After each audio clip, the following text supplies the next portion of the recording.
Welcome to the Late Night with Chalky podcast. Friends and family, brothers and sisters, welcome to the Late Night with Chalky podcast.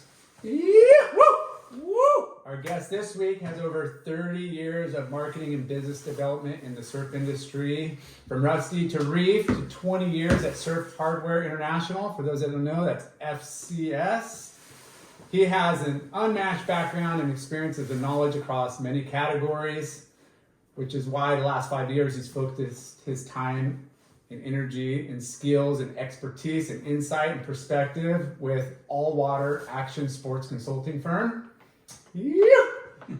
His services include but not limited to business and product development, marketing analysis, creativity, research, event marketing, and coaching.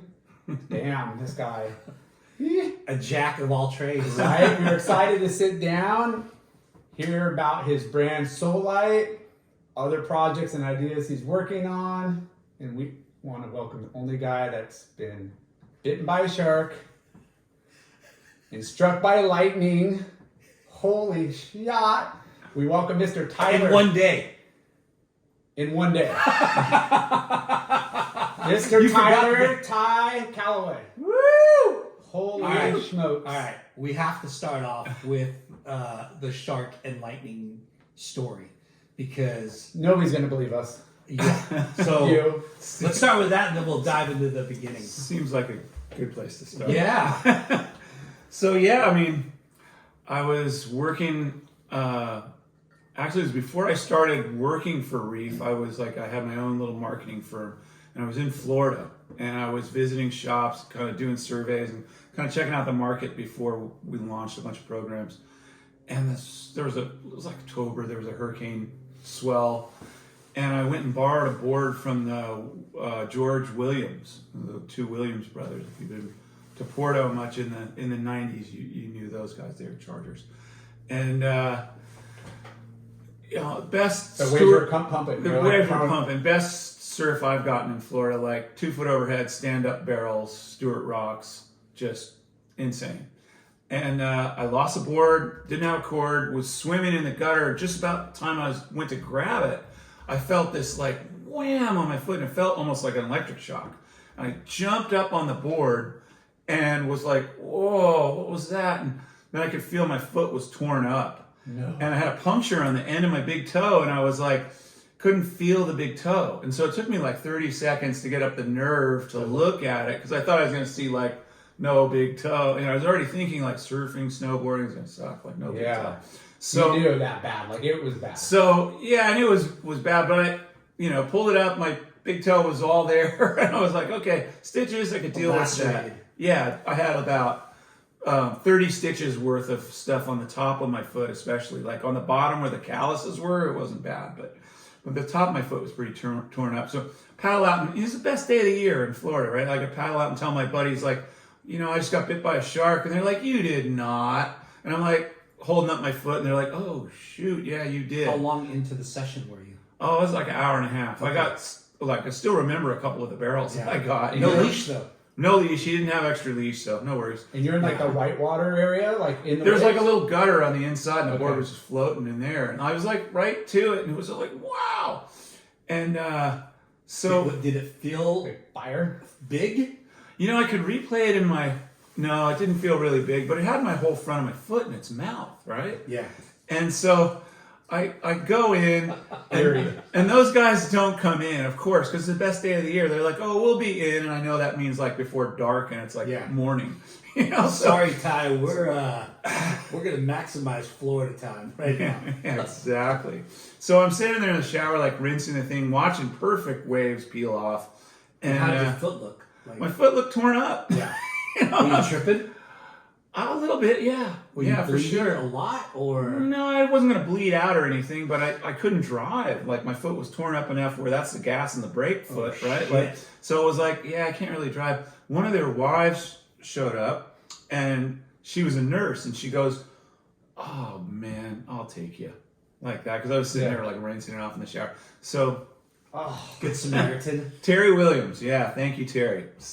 Got me stitched up, and came back. The waves were better, and like my foot swelled up like a pumpkin because sharks don't brush their teeth, obviously, but it's like the doctor gave me antibiotics and everything. So I was just starting to work for Reef, and I had a size 13 sandal in the car, and it wouldn't go all the way on my foot because my foot was that swollen, right? Like 10 in a sandal, like. And the 13 wouldn't fit. The 13 wouldn't fit. But it had it all wrapped up too, though. Yeah, a bit, but swollen. But it was, it just looked like club foot, And so I'm going in and out of surf shops after that. Like I'm still doing it, limping. And they're going like, this is before, cell phones, internet, all that was like, it was. You guys better put a freaking good order in. Yeah. No, they were going like, you're the guy. We heard about you. Like, news had traveled, right? So in that one day. Yeah, in that few hours. Like, so was it morning that you I got hit probably like we were in the water at dawn. I probably got hit at 8. Was stitched up by 10 and on the road again working. Fuck, man. Fat foot. Talk about putting business in front of pleasure right there. So I get down, like do a few stops. It's afternoon. Stop for gas, and it's Florida, right? So 4 o'clock thunderstorm. There's a construction site across the street, and there's a bunch of steel girders. I got the gas pump in my hand, right? Hadn't started pumping it yet. And lightning hits the steel girders, and it's like being in an X-ray. It's like, that... Across the street? Across the street. Lightning strikes the steel girders. Enough where you felt like the energy. I felt the energy go right through me. And it's amazing. Like, if I'd had that pump on, would it have blown up? I don't know, but it was... Like, that definitely crossed my mind. I was like, whoa.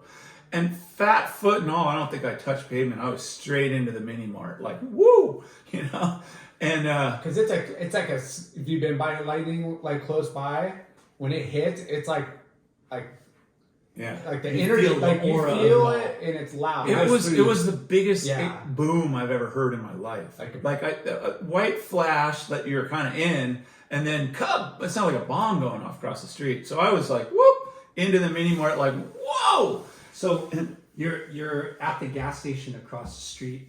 From where the lightning actually hit some steel girders. Yeah, it was a construction site. Now, do you think you were grounded? I guess. I didn't die. Yeah. Like, I didn't take the direct hit. Well, let me tell the story. So I get in the mini mart, like in one step, I swear, like and the woman behind the counter, Florida woman, was like, "Are you all right?" And I'm like counting my limbs. I'm going like, I think so, And she goes, "Look at your hair." And back then I had hair. And I look in the sunglass rack, and I look like a kid with a finger in the socket. No lie, finger in the socket, like straight up. I'm doing this. Back to the Future shit where the doc's like, yeah. I'm licking my hand and like trying to slick it down, and it's like still wanting to come back up. So you got like fucking. I got zapped. She looks at me and she goes, "What happened to your foot?" And I just walked out like mumbling, like, You didn't tell her? Yeah. I just got hit by lightning. Earlier I got bit by a shark. Yeah. I didn't tell her. Should buy a lottery ticket. I didn't buy the lottery ticket. I didn't get the surveillance footage to go on Letterman. Yeah. And I just walked out of there like happy to be only limping, So holy shit. So did you fucking like wise up and go to your hotel room and go, well, I'm gonna work from that hotel. Yeah, I'm working from home. Yeah. I gotta chill out today. Yeah, well, my parents were staying in South Florida, so I ended up there at night, and I didn't even tell them. I told them the shark story, but I didn't even tell them the lightning because I just thought they'd be like too freaked out. Yeah. And about 10 years ago, I was surfing lowers with Kelly, and someone told Kelly like, "Oh, do you know he got bit by a shark in Florida or something?" So he comes up and he's like, "Did you get bit by a shark?" And I go, "Well, yeah, but that's only half the story." So I tell him the story, and he goes, "Tyler, everybody's got an I hate Florida story. Yours wins." That's Kelly Slater telling you that. Yeah. That's amazing. Yeah, it was pretty funny. And like it's a lot of people get like bit by sharks in Florida, right? Yeah. It's like, but they're not like. No, a little black tip is what it was. Yeah. They have serrated edges on their teeth like a great white, but it was like a 4 or 5 footer. Yeah. I've been there a couple of times, and I was there for U.S. Championships, and we're staying, and we're surfing off the pier. Only place that's breaking. It's like knee high, maybe a thigh high comes every once in a while. Yeah. And these, a bunch of people are fishing from the beach and off the pier, and you just see her coming from the south or from the north, coming down, and all the guys start lifting their lines up. They're these like fish are freaking hightailing it down the coast. And I mean, turquoise water. 3 feet in water, 3 feet deep. You could see it. We're like, what the hell's that? And then the guy's like, oh yeah, like schools of fish come, they're getting chased by sharks. We got to get out. We get out, and you watch this big, dark, massive like fish and like a dozen sharks chasing it.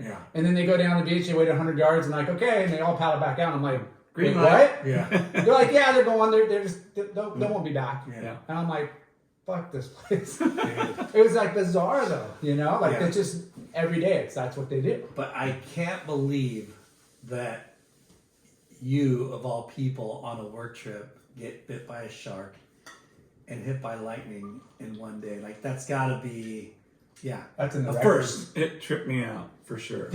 So you didn't? Was this like in surfing news at all? Yeah, I think they put it in Eastern Surf. There was a picture of me with like a, smirk on my face and like my foot with a bunch of stitches in it and stuff. So it was documented. It's documented. Yeah, that's awesome. But no one's probably heard that story in a long fucking time, right? No way. No, I mean, This was what year? 94. Oh shit. That's what I mean. Like there's no cell phones. 30 years ago. Internet. Going on 30 years. I'm gonna have to hopefully dig through the information superhighway and find something. Yeah, there's an Eastern Surf that has that in there for sure. And it's funny, I started, getting calls from people when that thing came out, like, "Oh, you all right?" Yeah. Yeah. So, what they tell. Do you think it changed your life at all? Because you know what I mean, like some that. No, I should have written. No, let's say it did.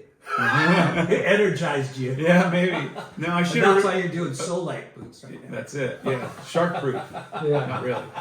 But no, I'm still waiting to write the book. What Are the Odds by Tyler Callaway. No shit. All right, well, let's go to the very beginning, Ty. Very beginning. Where you grew up and how'd you get into surfing? Yeah, well, unlikely, right? I was born in New York, raised in New York, kid in Manhattan, and then... The city. Yeah, East 81st. And then, luckily for me, my dad retired when I was about 11. And that's when I started surfing, in eastern Long Island. And a little town called Quogue. So about 45 minutes from Montauk. So your dad and your family lived in the city? Yeah, we lived in the city. We'd go to Long Island in the summer, and then my dad retired. His company got bought out, and he retired a little early and moved out to Long Island. And if you don't mind me asking, what was your dad's business? He was in a sugar business. And Borden bought out the sugar company, and so he just, he was older already, and so he was like, okay, well, that's my cue. Now I can go.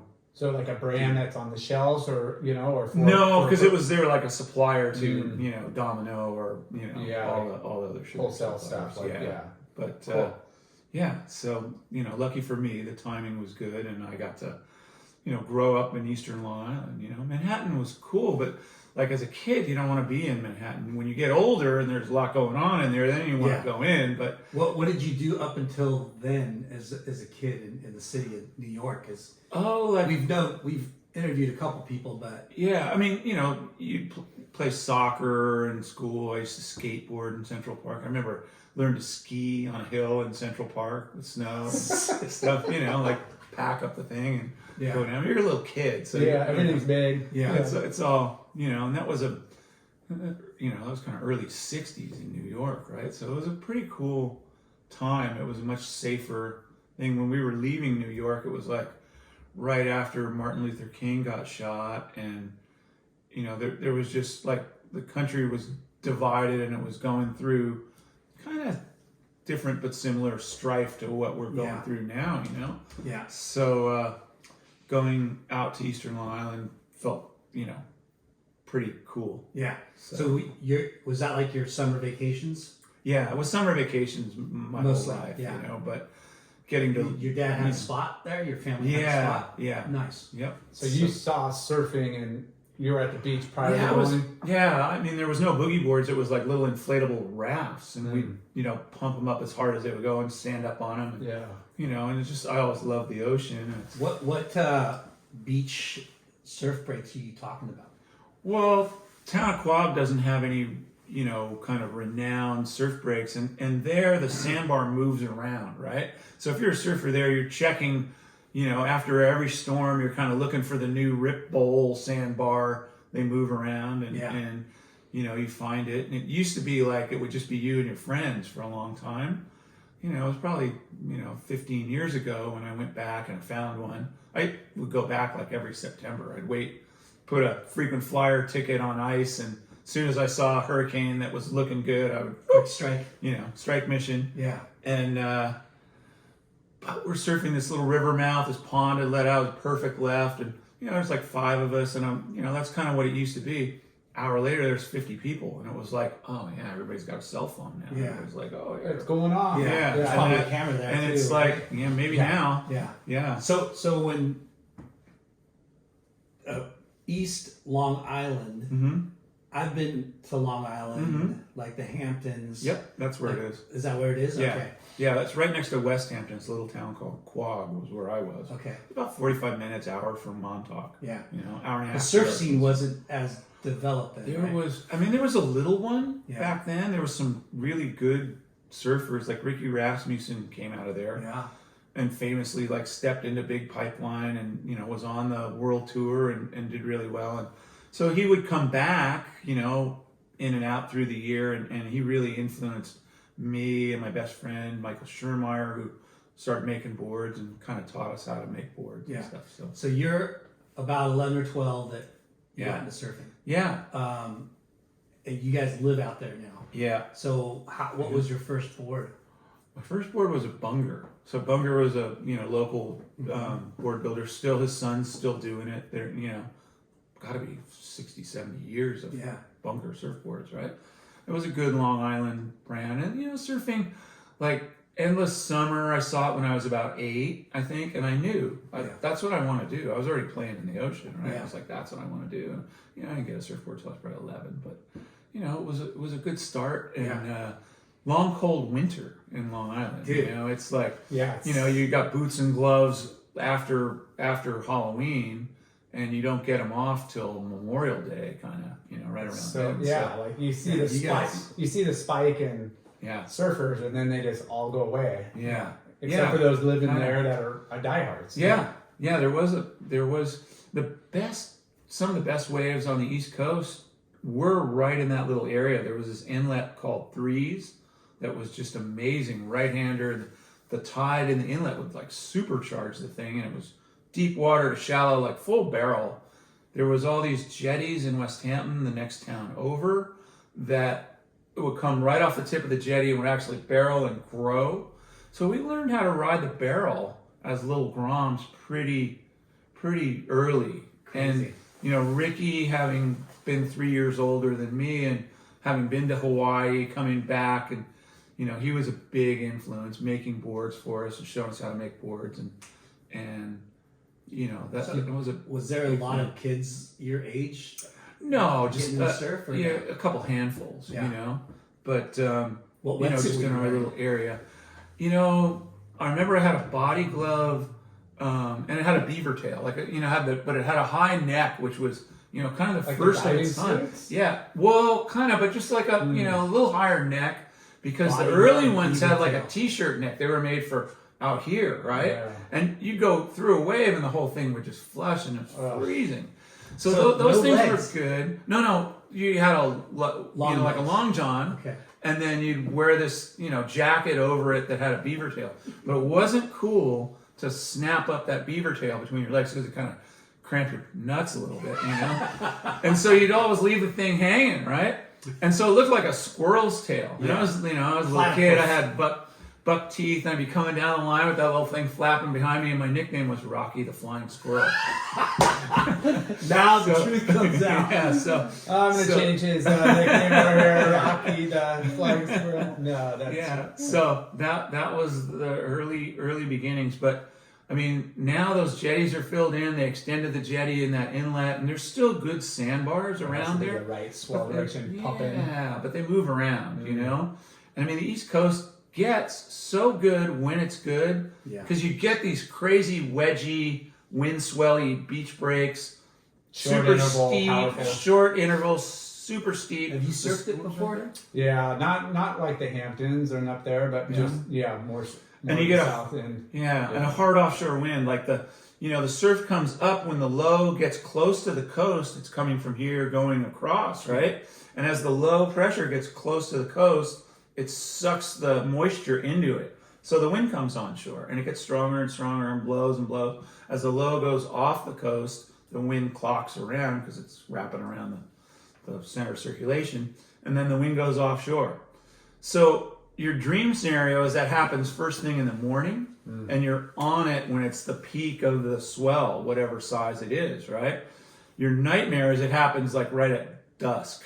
And then by the next morning, it's blowing offshore the whole night. The next morning, you got meager leftovers usually, usually. What was like your surf shop vibe? Where did you guys get equipment and where'd you hang? There was a bunch of surf shops. There was I heard they closed though, come October. And a lot of them did, but some of them were year round. Okay. And there was guys that made boards before Rick. There was guys that made. It was a cool little kind of hippie surf scene. Even in the early mid 70s.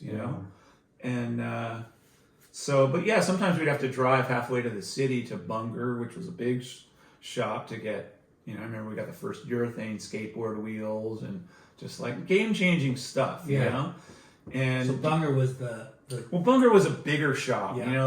The we were kind of the outpost. Like now, the Hamptons has blown up and become this like super wealthy, recreation area for the uber rich and entertainment industry. Yeah, everybody. It's Malibu East, right? Kind of thing. And Fire Island is like off. Fire Island's closer to the city. It's another barrier beach. It's another beautiful area. Yeah. I surfed Fire Island way back in the day in high Yeah. school. I've never surfed it, but was I've heard really it's good, really good. My friend and I, Gus Buckner, his dad flew us cross country on a Cessna plane, and his dad did I tell you the story? Bought a beach house on Fire Island, and we went there to refurbish it and clean it up, paint it, so we could start renting it out. And the plane sat 4 people. It was a fucking twin engine. No surfboards. And you flew. No, we brought one surfboard, one wetsuit, and we fucking shared it. Yeah. And you guys flew from the West Coast in the all Cessna? the way there. Wow. It took us 3 or 4 days because we stopped in cities and it was pretty crazy. It was fun. I bet. But the story's not about me. Should never be It about you. should never be. You guys. So Hamptons. When did you start getting good and? I feel like was there a contest scene that? Yeah, the ESA was a pretty vibrant contest scene, all local chapters kind of thing. And, pretty competitive, especially we'd go up to Long Beach and Gilgo Beach, and those are closer to the city. So there are a lot more surfers. I caught Gilgo Beach a couple years ago, fucking firing. Yeah, all those places. Foggy though is weird. When they have perfect lefts. Yeah, when they have their moment, man, be there then, Yeah. right? Because it's amazing. But, blink and you miss it on the East Coast, right? Surfed it with they're not coming. The swells are it's going. They're coming from really close, so Yeah. they come and go really quick. Blink and you miss it. Surfed it with Sammy Hito, who owns Buggers. Oh, right. Sayville, yeah. Yeah. Sayville? Yeah, Sayville. Yeah. Stable. Yeah. What do you say, Bill? And Aubrey Dilatush and Josh Berg. And it was fucking super fun. Warm water, but it was foggy, so it was weird, I hate the fog. Even when we get it rarely here, Yeah. I despise it. It's such a bummer because usually it's when it's pretty damn good waves. Yeah. And it's it's just frustrating. You're like, Yeah. one, I don't want to get run over. And two, it's God, you can't rip. Yeah, and the last time I went was last year. The waves were good. Mm-hmm. And they had the grudge match Oh, showdown. Uh-huh. And You were there in the winter. It wasn't. Oh, the fall. Right? Yeah, fall. Yeah. And they had killer waves Mm-hmm. in the beginning, but then the tide kind of got too high at the end. Yeah. Yeah, but it was fun. Yeah. Rob Kelly won, I think. And, Yeah. He wins a lot of those. That Yeah. guy's good. and Sam Hammer was in the final. Sam Rips. Yeah. But Yeah, the East Coast like surf culture vibe is, it doesn't get that spotlight like California does, but it's so like enriched and packed, and you're saying that ESA was it's pretty core because it's like your waves come 90% of the time from a storm that's passing over you, and going out to sea. And so like today, like low pressure, I'm like I start to tingle a little bit, and it's just like I know there's no waves here right now, but still that low pressure is kind of like my old surf Jones, like the they're winds gonna be are changing it's supposed to be direction. pumping like midweek. Yeah, I saw that, but crappy winds. It's going to be crappy winds, but the waves are. yeah, It's it's, like- gonna be 8 to 10 feet. it's gonna or be something. huge, That's what they're calling. Big surge. Yeah, but ESA was a cool thing. The championships were in Hatteras every year at those jetties at the lighthouse. It was just a big reunion of all the good surfers, and you kind of at those things, like you do. You meet all the rippers from up and down the coast, and all the surf shop owners, and so I started there. I really credit that with like being a big part of my life because I made friends there. Everybody knew me. I did pretty well in a bunch of those things, and so when I went into repping, Before that, let's talk about your amateur Okay, well, accolades and sponsors, like first sponsors. Well, I think first sponsor was Shinnecock Surf Shop, right? Shinnecock. Shinnecock. Are they still around? No, but it's right in Hampton Bays. It's kind of right in that area, and Shinnecock. and they made boards, Lizard surfboards. They were big Jim Morrison fans, and How funny. after that it was Ricky Rasmussen made all our boards, and Are you Goofy Foot? yeah, Yeah. and It's so Ricky's Goofy Foot yeah, too, right? yeah, and long lefts in Long Island. Like New Jersey has rights, Long Island has lefts most of the time, right? So it was made to order, just being a little Goofy Foot with all these little sandbar jetty barrels. It was just really, really fun. Any siblings? No, I was a change of life baby. My dad had been married before, so I had two half brothers that were like 20 years older, and but I was the only. And when I bring that up because usually if you have siblings, it's either you're getting them into it or they got you into surfing. Yeah. Were your parents supportive of like So going supportive. after surfing? So supportive. That's rad. My dad used to take me and my friends to the beach in the winter. 3 Groms in the back of a big Chevy station wagon. Yeah. You throw a little rug down, load us all and our boards in the back of this huge station wagon. You'd stand on the beach for an hour or 2 hours, like when the waves were good, when it was cold, like making sure we didn't drift out to sea or drown or something, So he I owe him so big for that because I built my life around surfing. And that was, he kind of was.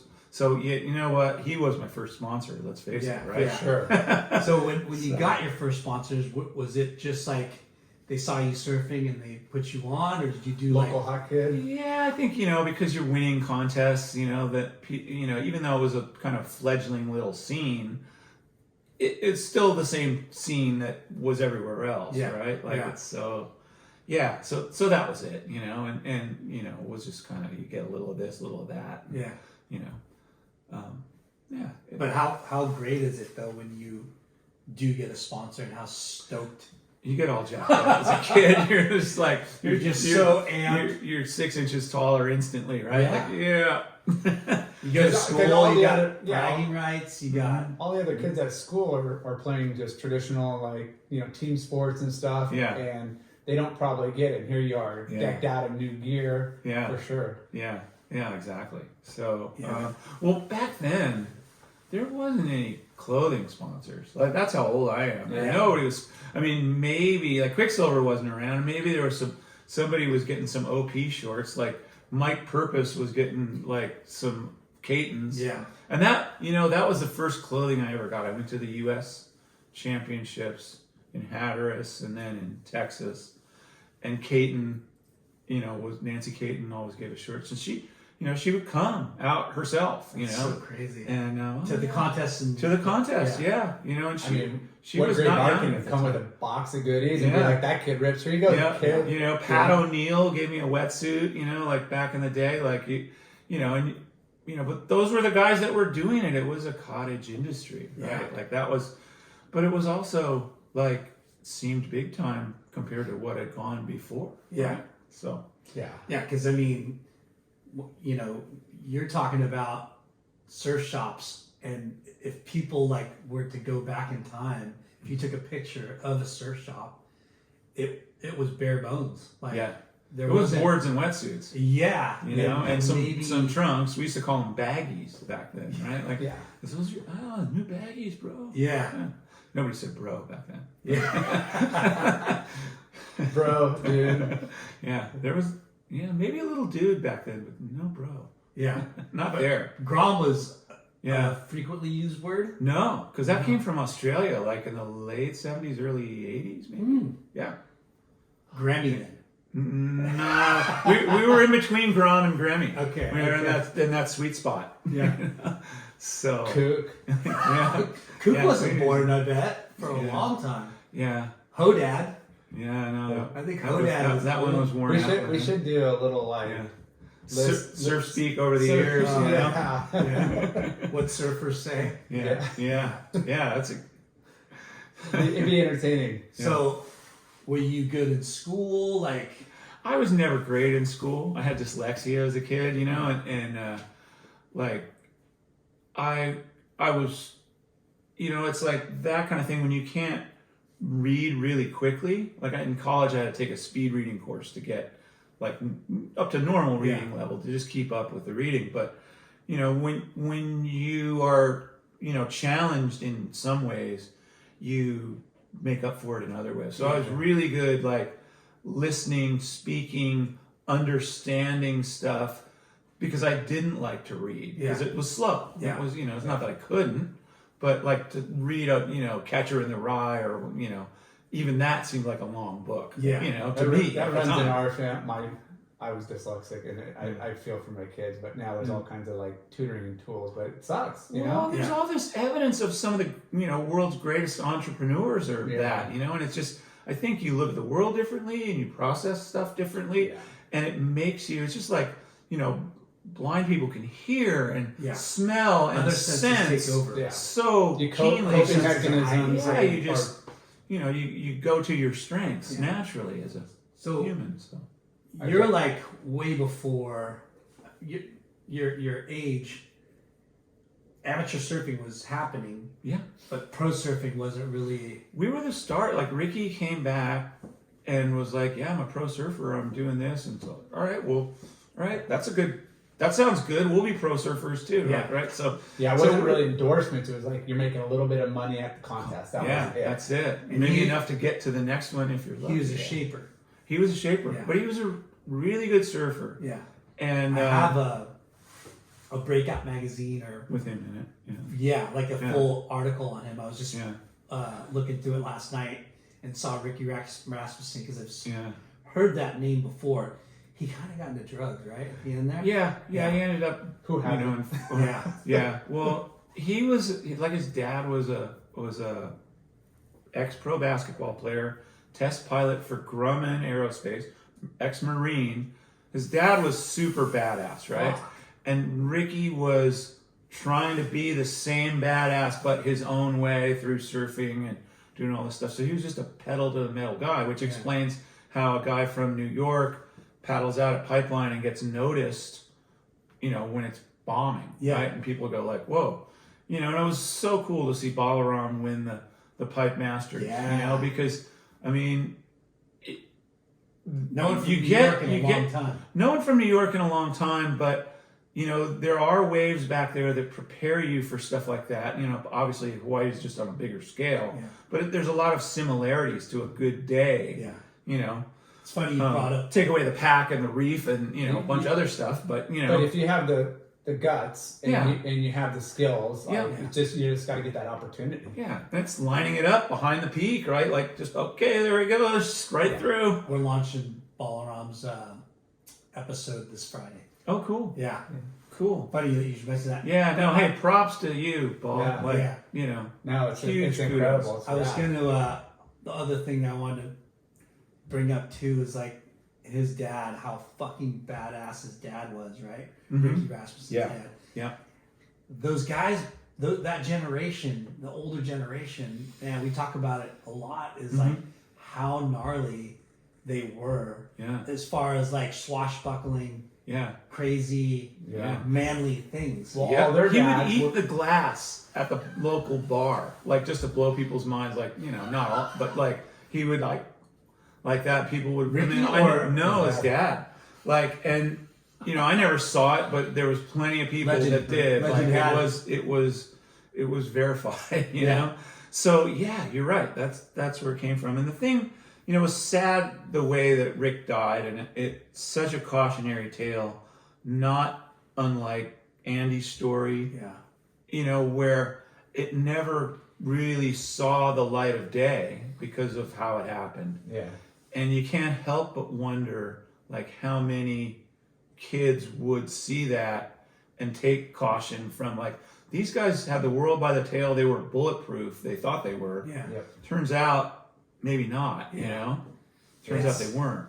It's It's a fine line, man. What It is. Yeah, even though if you're recreational or you're a drug, addict and you're Yeah. doing Yeah. it, some people, it's they the can chemical imbalance that they can- sets Yeah. it off. I don't know what. Yeah. I mean, Well, and once you get into the hard stuff, like, it's There's no so going back. powerful and so bad, like, it takes you, and that's the thing that we've all seen it growing up, Yeah. in our peer groups. Like, you can't grow up in the ages that we did without knowing someone that yeah. was struck by it. And, it's all, socioeconomic levels, right? Yes, like, such- it's just, it tears through the community and Yeah. it's not talked about enough. And Yeah. it's not, really Yeah. It's brought crazy to the when forefront.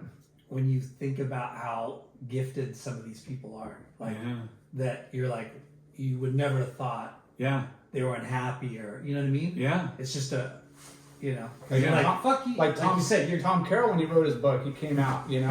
like that Yeah. was like, what the hell? yeah. Yeah, Who- but it's such a common thing, right? Like, surfing is such an adrenaline sport, right? And so many people, like, they're looking for that next rush, Yeah. and then they find it like easy load from I don't have to go paddle out of Waimea. I could just Yeah. do some Sure. drugs and feel like that. Yeah, That's great. and then it takes them. Surfing is a hell of a drug. Takes them for a run. the only You drug know, I It's the need. only drug you need. Good for Tom for coming out, and good for Tom for beating it. You know, Yeah. grappling with it, beating it. Like, that's, we need more stories like that, Yeah, right? yeah, Like, for that's Sure. So going back to you, amateur contests, Rick Rasmussen's pro. yeah. So did that put The thing that I just want to say about Rick was his boards were so far ahead of their time. He was a young guy, he was a smart guy, he was a good surfer, and learned to shape. And then because he was on the tour, traveling all around the world, looking at everybody's boards, looking at, he'd be with Terry Fitz, looking at his boards, or Wayne Lynch, looking at his boards. He'd be with Brewer, he'd be with, all those amazing shapers, of the time, looking at boards. And his boards were really, really good, and that enabled him to do what he did on a lot of ways and be way ahead of his time, right?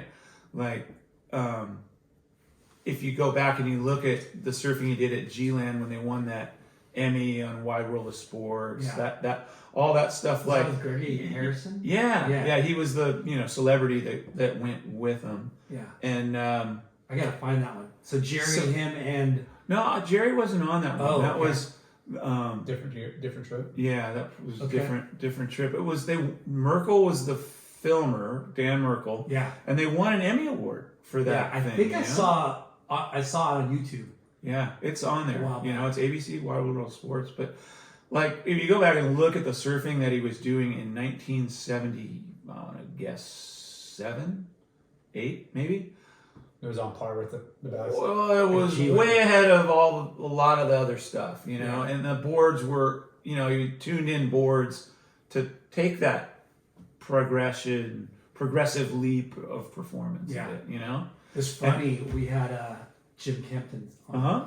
and he told us he credits high performance surfing to George Greeno. Kneeboard, yeah. He's like tube and like up and down. Yeah. Vertical surfing, and we're like, what? Yeah. A kneeboarder? Yeah. And he's like, yeah, and like think about it, like the bottom turns and the off the tops, and he's like, a lot of stand-up surfers, because of that equipment was, like most of the boards were trimming down the line. That's what they saw from longboarding. They're like, well, you're going faster, a couple little fades, and then the kneeboarders were just like pivoting. Yeah. Yeah. I mean, that's when, gosh, who was, who went down to the San Diego? Was it Dave that had the kneeboard? Yeah, he has kneeboard, fish stolen. Steve Liss. Oh, David Nueva had his stolen. They crucified him. It was the Steve Liss contingent, I But guess. that was a board where he was inspired from the kneeboarders. It's like that same era where it's like, that was it. We got a shorter rail. You're not on a 7.6 anymore. You got a 5.6. And then he brings it down and they hijack it. Like, it's like, whoa. Yeah, they hung it from the pier and spray painted "Good Luck, Dave." I remember seeing that in the magazine. Like, as a little kid when I lived in New York. It's like, whoa, okay. So when you and I rode a fish, Ricky. Before he started making boards, he got a fish. We all, and like that unlocked little waves and building speed and all that stuff. That's cool. What was it? Was it twin fin first on a kneeboard, or was it on a surfboard first? I think twin fins. Like, I had just started surfing. It was like 70 or 71. Yeah. They were twin fins, and like Corky Carroll had a model. And bunch. And then it was only a year or two later when the fish came out. Came out of San Diego and Steve Liss, and it was such like the old twin fins pre-MR, right? Like MR revolutionized the twin fin, but that first generation of twin fins were pretty doggy for the most part, right? Like there was probably a few. I've surfed a couple of those in the 70s event we have up here. They're hard. Yeah. I mean, just really wide and straight and thick. Yeah, that's it. Yeah, wide, straight, and thick. Yeah. At the Caton board swap a couple weekends ago, some guy had some vintage stuff laying out, and this one it was like a kneeboard, and the fins were sat way on the tail. Right. You're just like, did that work? Yeah. Usually they have them way up because they're kneeling in their lower center of gravity. And like I don't know if this thing was for real or not. What I mean? I think at that time everybody's just experimenting with everything. Yeah. So I guess East Coast ESA and just going up and down that really laid the foundation for me to go. I went to college in Hawaii. I couldn't wait I want to be a pro surfer, right? So you went to Hawaii for wanted to be a pro surfer. Yeah, went to Hawaii for the U.S. Championships. Before you go to college, though, were you and your friends like traveling to other spots, like a little bit like Hatteras for the East Coast Championships? But that was like we'd go with somebody's mom. Or the last year I think I went before I went to Hawaii. It was the first year I could drive down there. And did you guys ever go to like Mexico or Barbados? Any family trips? No, I mean, with my folks, I went to Florida and surfed down there a few times, Riviera Beach and, just Palm Beach area, that was a cool little spot. But Hawaii was on your list. Well, yeah, I mean, that was where you had to be if you wanted to be there. That was where all the action was, right? And, Rick was already going there. So we had we heard all the stories, right? Like that's what it was, right? So you got to spend some time with Rick Rask. Yeah, and he was a really positive influence on our early lives. Like things got weird later, and my best friend Michael Schermeyer, who learned to build boards, like became, the best shaper surfer in that area. We learned a lot from him, but then, like I said, things got weird after so many years. So you're graduating and you're like, okay, I'm going to college, but I still want to push this. I went to the U.S. Championships. I couldn't, I was really focused on that. And, luckily for me, it was in Ala Moana because it moved around, right? It was in Texas one year and Florida, Hatteras, and then out here, I think they had it at Trestles one year. And so I went out there and got a job and working for Ed Searfoss in a, his factory, surfboard factory, like cleaning up. In Hawaii? Yeah, in Hawaii. Told my parents, hey, I'm staying, I'm not coming back. And like, you got to go to school. Yeah. And they. Is this after high school? Yeah, I was out of high school. So, luckily for me, they basically bribed me to go to college. Yeah. And I learned, I feel like being dyslexic, especially. You went out to Hawaii for the championships. Yeah, and then stayed for college. Stayed, okay. Yeah. Got a job. Yeah, got a job in a surfboard factory. I mean, that was, I was like, okay, I've achieved my dream, right? Yeah. Like, and, thank God I did go to college because I'd probably still be working in a surfboard factory. And, not that there's anything wrong with that. Some of my, a lot of my best friends do that, but, it was your path to go to well, college. I was never very good at it. Yeah. I would have been a poor, skinny What was the factory board called? maker. Country Surfboards was what Ed's factory was called at the time. Yeah. So, and he's still there. He's still got Country a factory. Surfboards is like a That's big still a brand. label, Yeah. Roger Hines, I think. Roger Hines was involved. Yeah. And, I think Ed Surfoss still owns the label. Ed, to this day, does most of the restorations for Randy's board auction. Okay. And Ed was just like a uncle to me, welcomed me in and, Is that a kid North with Shore? blonde hair down to his shoulders, right? How late to you too? Was this North Shore or South South. Shore? North Shore. North Shore. North Okay. Shore. Yeah. So I moved out to the North Shore and I lived there. And I gotta skip back because I have another story that's where it just. I was at the U.S. Championships in Texas with Rick and Michael and all this, and I got a ride. I had some buddies from San Diego that I let crash in my hotel room floor, and they were like, it was in South Padre Island, and they were like, oh, come and stay with us. So again, I called my parents and like, I'm not coming home. I'm going to California. I got a ride to California. So I asked the guy like, oh, well, what kind of car do you have? And he goes, oh, I got an Opel. And I'm thinking like the old Opel GTs, and guy comes to pick me up and it looks like Potsy's car in Happy Days, things like a 59 Opel. And so I'm like, whoa. So Was it a big car? It was big, big back seat, big. All the boards could fit in the trunk. Yeah, like all one of the those. boards. Yeah. I think we had some on the roof, but My but dad the had thing- an Opel and it was like tiny. Yeah, that was what I was envisioning. I was Yeah. styling our way to. How do we get It there? didn't really happen, but the thing we drove across Texas. It took 24 hours, like South Padre to El Paso. Transmission fell out of the thing, and going into El Paso is downhill. We literally glided into a transmission guy's place, right? And we're staying there. They're looking all over for parts for the car for like 3 days. $60 to fly to San Diego. So I like, okay, I'm flying. I'm going. This is it. So I fly into San Diego. Never been to With California. boards? Yeah, with boards. Never been to California. I walked, then you walked off the tarmac, like into a little door and into the baggage claim, right? Yeah. Right off the runway. What airport? San Diego. Okay. Yeah, Lindbergh. TWA or no, like what? No, like, some little commuter from Yeah. El Paso to I San think those Diego, old right? airlines. So there's two, and I'm 16, right? Blonde hair down here, leather jacket, think I'm badass, right? Like walking Surfer, what? Yeah, pretty much. So I walk into the baggage claim, right? And there's two girls right in the front, and they're dressed all sexy. They're probably 17 or 18, and I guess they would have been freshmen and probably in college. So, and they're looking at me, and I'm looking at them, and they go on either side of me, like grab each of my arm, like one on each arm. What? And like they're like, hey, how you doing? What's your name? Like that. And I'm like looking like this, just going, oh my God. I love California. Yeah, exactly. This guy's got luck. I love California.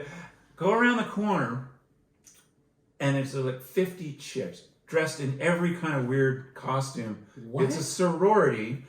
The hazing is, or the whatever, to get in. Yeah. You go to the airport, funny costume, kiss a stranger. So they figure, well, I'll just get this guy, and then we're in, So they're like kind of holding me, and these girls are coming up and kissing me.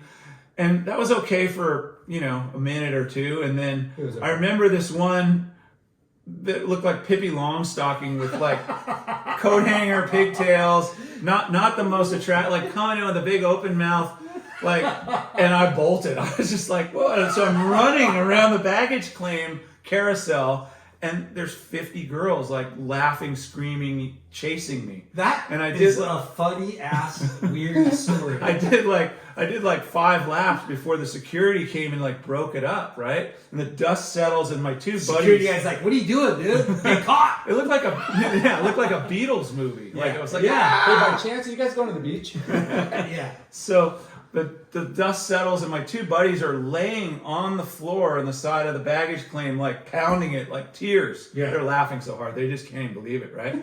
So we pick up all my stuff and we go to their little apartment. Because they didn't in get OV. the treatment that you got. No, Just you. no. Because you're long They hair somehow- and you're fucking. Well, they somehow probably came in behind it or whatever, but I was just like the right guy at the right time, I guess. Or How wrong time. hilarious. So they take me back, and we're in their little apartment, and I'm like, oh man, California, and like I'm Wait, thinking the like, girls? no, my two Okay, friends, okay. like the girls are gone, right? Yeah. So And you're still in high school.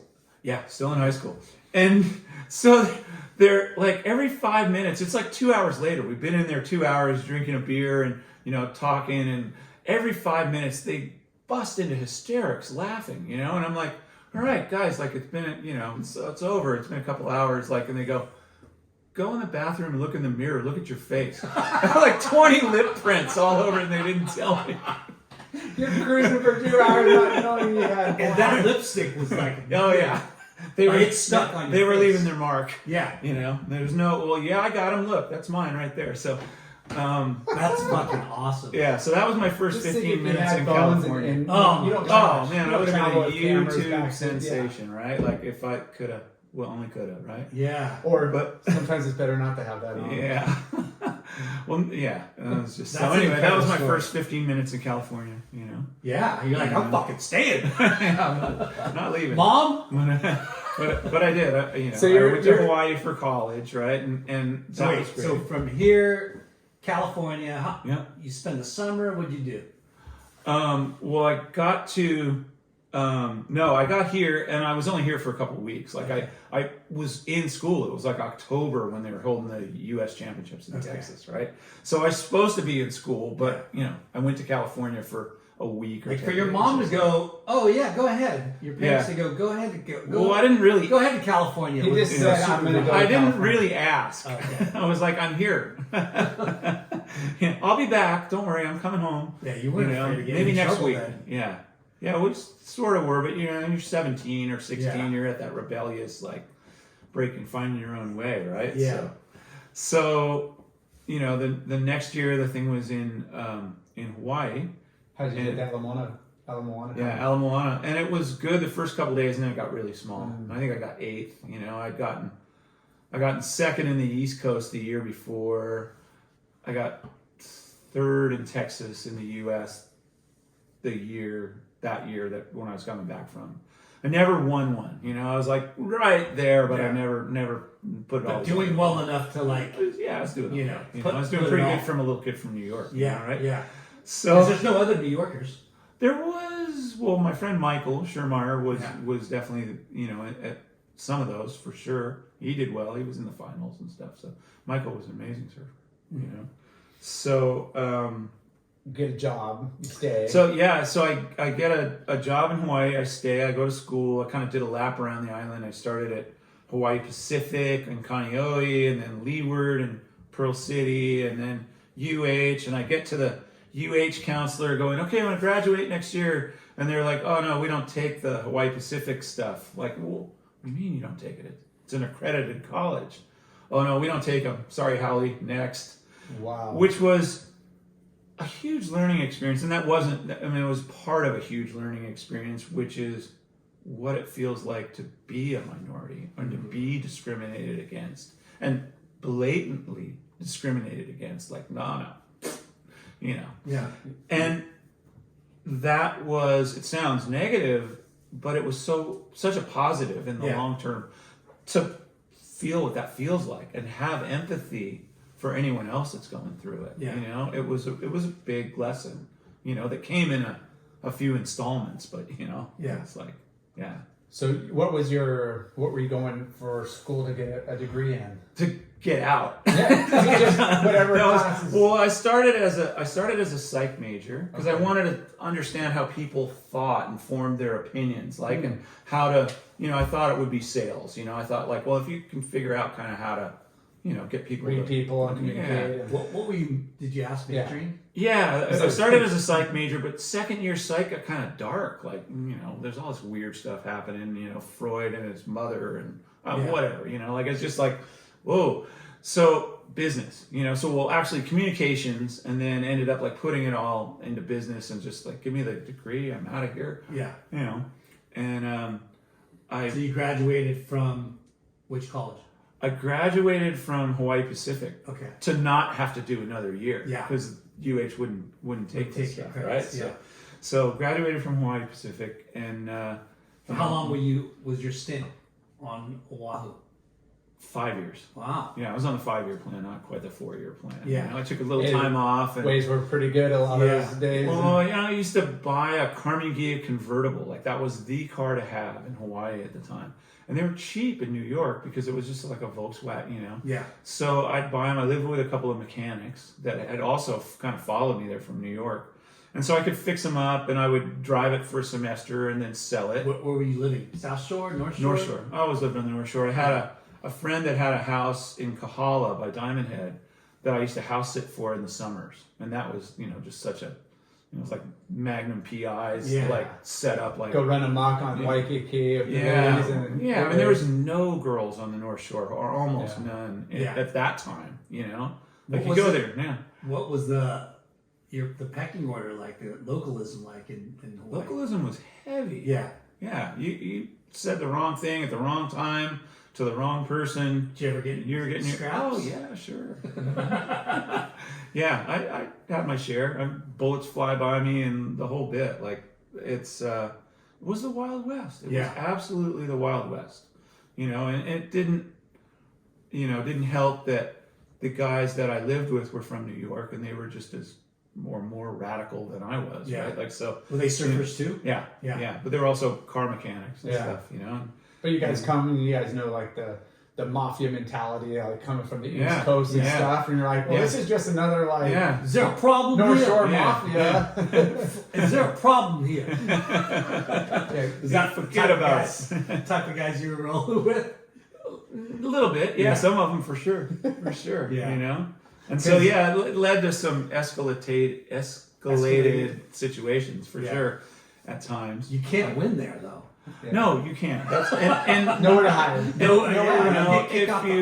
And this was before I knew the history. But if you go and read the history of Hawaii, and the Hawaiian people got the same deal the American Indians got, right? Yeah. Like, wasn't a good one. No. So nor should you win in those situations, right? Like home team. So what was like your experience in like surfing over there with like pumping waves and? Oh, it was amazing. Like started at Rocky Point.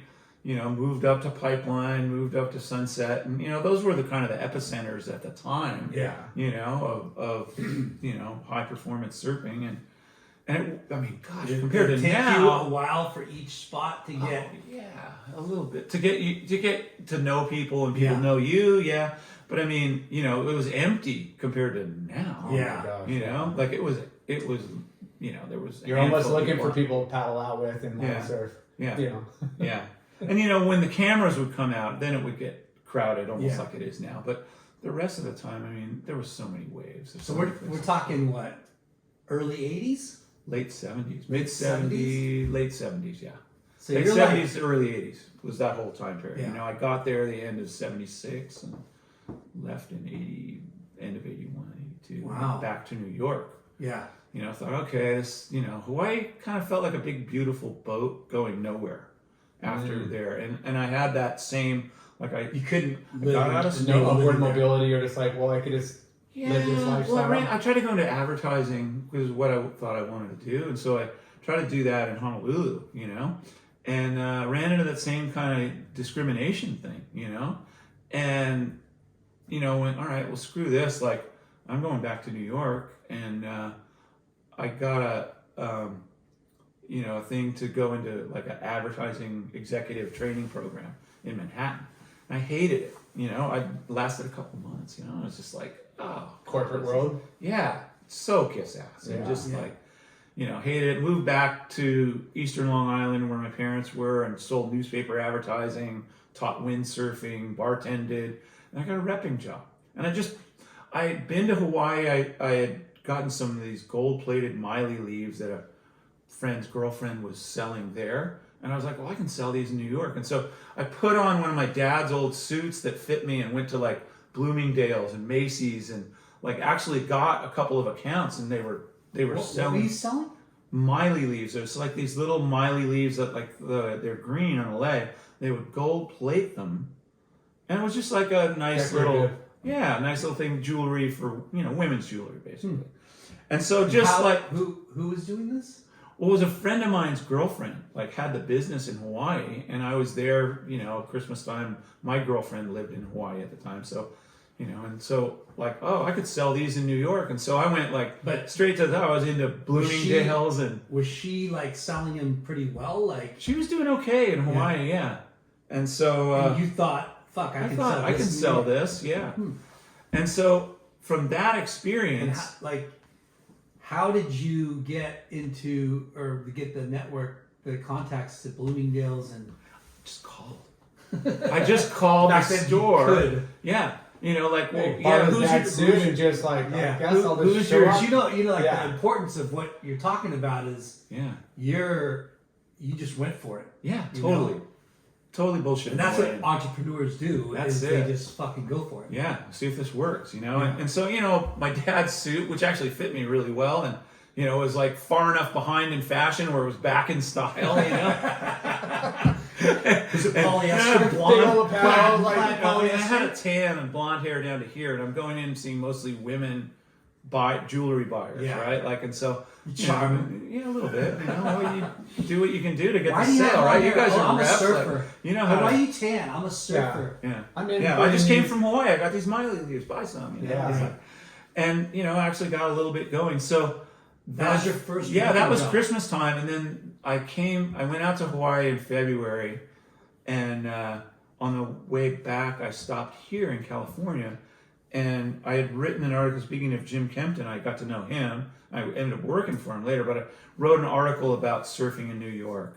And with my girlfriend helped me edit the thing because, you know, my spelling and punctuation, that was all pretty bad. But I wrote like a little thing, and I came here to see him, but then that was one of the first ASR trade shows in Long Beach. So I walked around that trade show and went like, yeah, I'm a rep. I'm doing these Miley leaves, you know? And I got Local Motion, Astro Deck, Surfmore, which was the big accessory brands.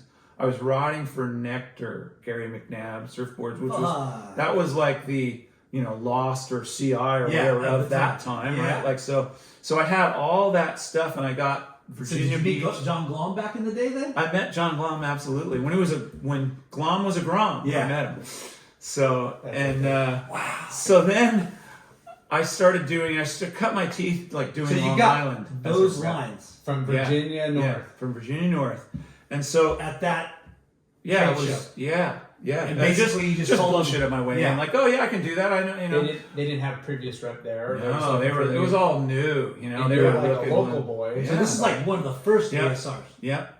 And then that story came out in the magazine, you know, like that. Oh shit! You know, right then. So they were like, "Oh, this guy, yeah, he's cool." Whatever. Totally like validated. Oh yeah, you know, and had a bunch of, you know, the surf pictures they picked. I'm Mr. Northeast. I just came from Hawaii. I'm selling this. I got that. Yeah, it was just like I'm a published article. Yeah, and I mean, it was like basically perfect little storm. Yeah, but I mean, it wasn't that well. I mean, it was just like by the seat of my pants. Yeah, absolutely. Which is fucking hair amazing. on my chinny chin, right? Like just And so I. But that's how I literally. Yeah. What do you rep? Leaves. What do you got? To who? To who? To Bloomingdale's. Yeah. When you drop like Bloomingdale's and Macy's and stuff like that, like they're like, whoa, you know, let's see dollar signs, right? Like so. You know, but that's how I got into the surf industry. I Local bullshitted Motion, my way Surfmore, Astro Deck. Yep, Astro Deck, Nectar. I had a bikini line that was actually out of New All York. in one. Well, you carried a bunch of stuff because like you're going to travel that far. Yeah. You But better you better got sell all some those stuff. brands in one. Yeah. In one lap around the trade Yeah. show, basically. Good old days. That's The good old pretty days. amazing. It was fertile incredible. hunting ground for me, at least, in there. And so this is pretty funny because I went. Because sorry to interrupt you, but like the industry is still brand spanking new. That's Yeah, what I mean. There was no absolutely. rep out there. Like- it wasn't like, hey, you're going to do better than this guy. We're going to fire him and hire you. Just Yeah. it was Yeah. like, oh, you're from that area. Oh, you're Yeah. a warm body? We'll take you. You need somebody over there. Yeah. And Wow. plus you can put a sentence together, you're hired. I mean, That's- you had The bar was low. Let's put Yeah. it. you had just enough for people to like put their trust into you. Yeah. And did you know? Well, they had no other alternative. And then, no other alternative, but There was like, nobody it's else. funny And no competition. how like the skinnier teeth or chin, chin, Yeah. how easy it was for you to do it. Yeah. But then like, I mean, when you tell people you got an article in the mag, Yeah. everyone loves the mag. Everyone respects the mag. Yeah. And you being printed, you know, like Yeah. It definitely opened doors for and, sure. and not just to the companies and to Yeah. the shops that you're going to be visiting. Yeah. You know, like Absolutely. Did you think like ASR, like your jaw, like you heard, okay, if I go there and start asking, I pick up some brands? Like somebody told you that, or you just knew? Yeah, because I knew. You know, like, because most people are like, you know, buyers Jim going Kemp- there. And, Yeah, Jim Kempton helped me a lot. And like when I was in college in Hawaii, I got made caretaker of this property, like where the VLAND, you know, houses are now. Yeah. Used to be like an apartment block, and there was a couple little cottages, like right where you paddle out. And so the guy that I knew worked for the guy that had bought like VLAND River to the Backyards River, like where Eddie's Yeah. place is, right? They had all that, and they were trying to put a recording studio on that thing. So my buddy made me like the caretaker Wow. of that. So I got to live right in front of VLAND for about a year for free.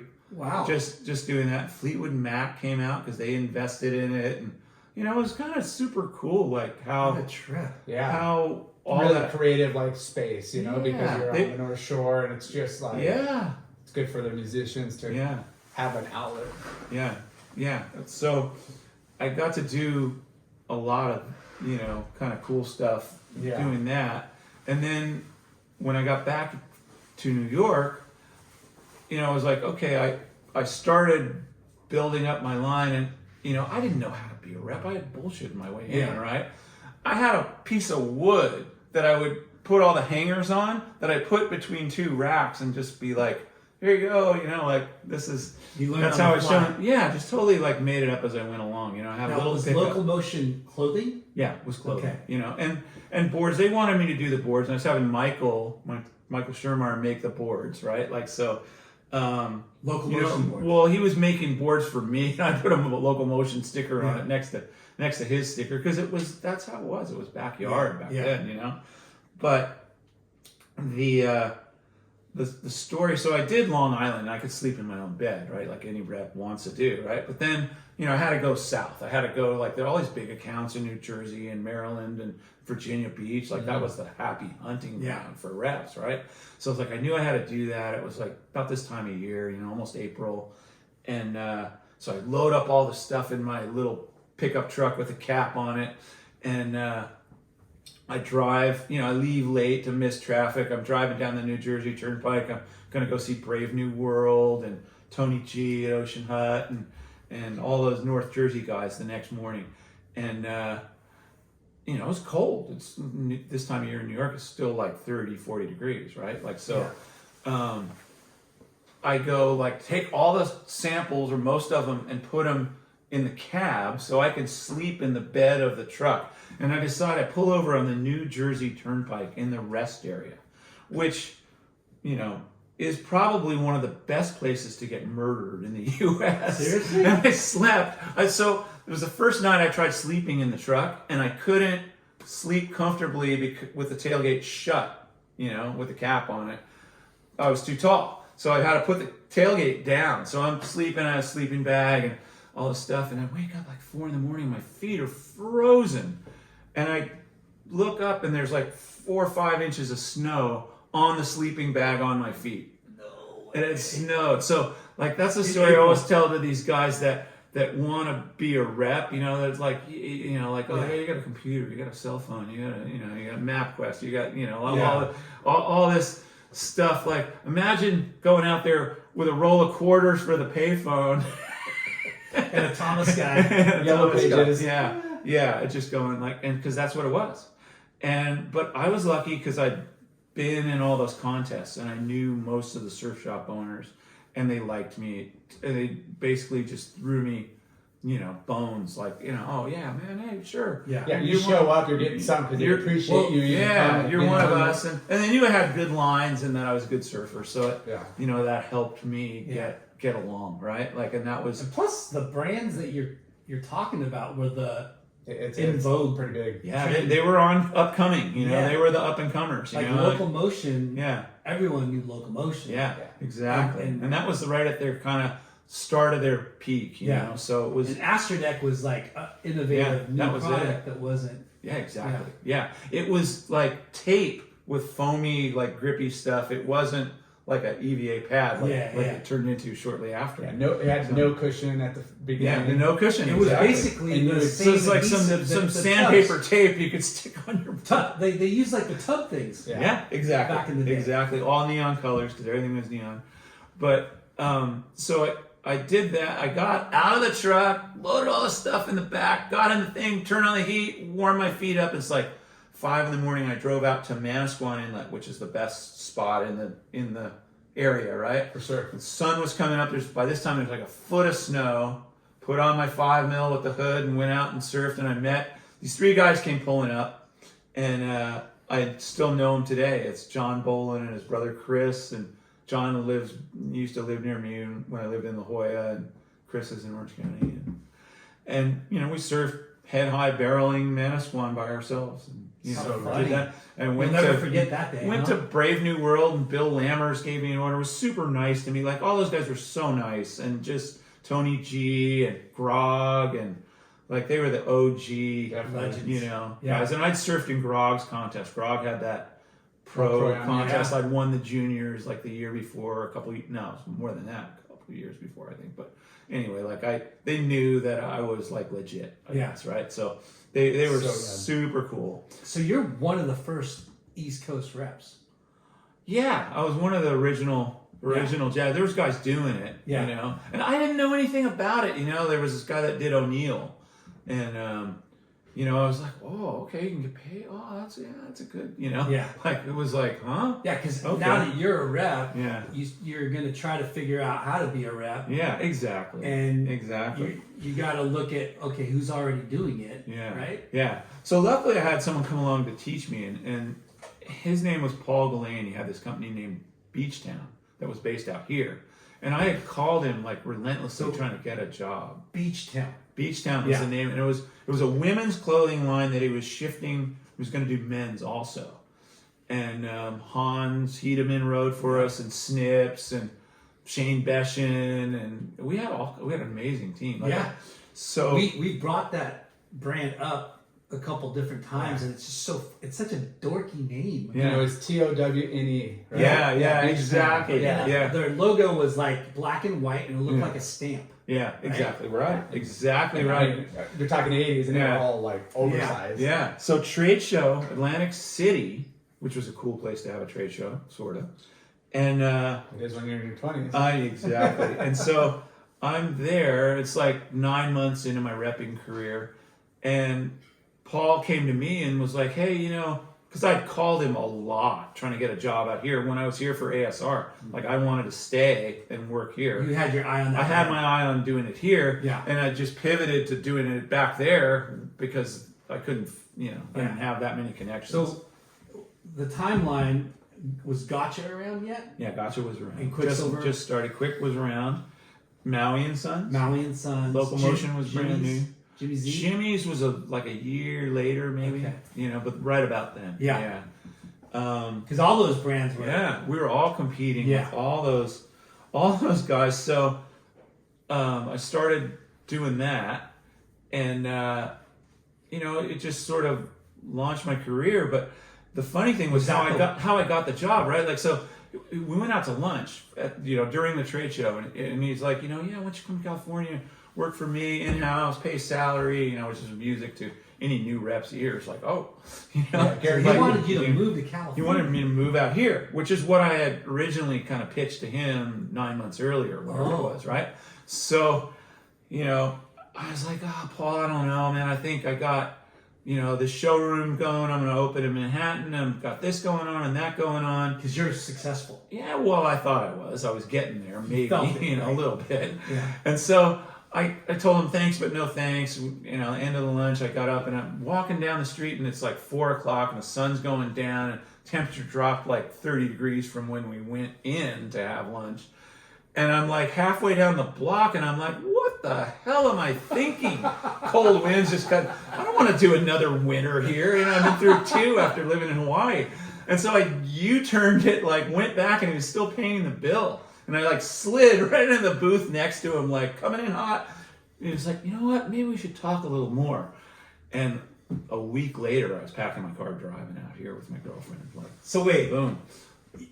That's so freaking how long after you got 9 months. 9 months after you Had started repping Yeah. and pitched him, Yeah. but I was you working for him out you here. were already contemplating opening up a showroom in Manhattan. I was, yeah. So you were Well, surf clothing was kind of Yeah, big. Like yeah. it was kind of this underground, like cool niche.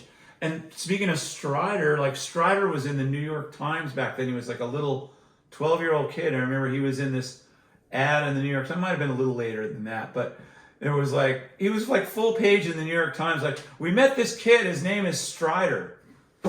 Strider, question mark. You know? Little surf rap from, Yeah. you know, Santa But it Monica. was Full page, surf black and related. white, New York Times. You know, like what? Was it a surf related article? Yeah, it was like that. Then was like those jams. That was the jams, drawstring, you know, surf shorts, kind of Hawaiian style, Hawaiian prints. That was like high fashion at the time. So Yeah. it was like that's what. But you know, so you know, I mean, you're in the '80s, right? Yeah. And like, there's no fax yet. You're No. like, you got a sample line. Like, how do you even know what inventory and what to sell? And are you calling in orders? Like, how does that? No, you're writing them on little 4-copy, Yeah, you know, triplicates. pads. Yeah. And you keep a copy, give a copy to the accountant, mail the copy in. Mail a Snail mail copy. it in, baby. That's how it was. Yeah, snail What? mail it in. A fuck. Right? Yeah, to think back on And hope they get their order. because when Yeah. Yeah, because they have inventory, yeah. but you don't see it. You Yeah. can't get emailed a No. file. Yeah. No. Well, you would like call in and they'd go, oh, such and such is sold out, you know. Yeah. And you'd have like these little sales calls where it's like this, and this, you know, and you cross them off and you okay, you know. So Hopefully. 9 If months, the surf wasn't good. you're Yeah. short-lived repping East Coast repping Yeah, career. turned into a California career. So Beach Town moved you. Mm-hmm. Yep, relocated me here and I've been here ever since. What part of California were they based? They out were of? in El Toro, so I moved into Newport because it had all these jetties, and I'd surfed it good. Yeah.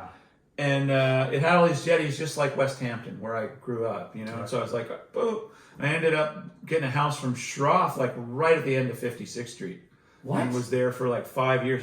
Couldn't believe it. Like, friend of mine, a guy that I just kind of barely knew, was riding his bike down the street, and I was like, oh yeah, you're looking for a house? Yeah, Schroff's moving out. He's right there, right in front of the jetty at 56th Street. No goofy foot, you know. And it's just like, that was, you know. That's a dumb. No, I wouldn't say dumb luck, but the coincidences or dumb whatever. luck, dude. It was, yeah, it was, Dumb you can luck. say dumb luck. I'll copy I'm that. looking for a place randomly. Right There's there. the best place in town for a goofy foot, right here. Yeah. Oh You're- my! As a matter of fact, yeah, this house is open now. Yeah, And what? and I couldn't believe it. Like I went up to talk to him, and you know, Schroff, he's kind of shy, right? Like a Eccentric, little yeah. eccentric, little shy.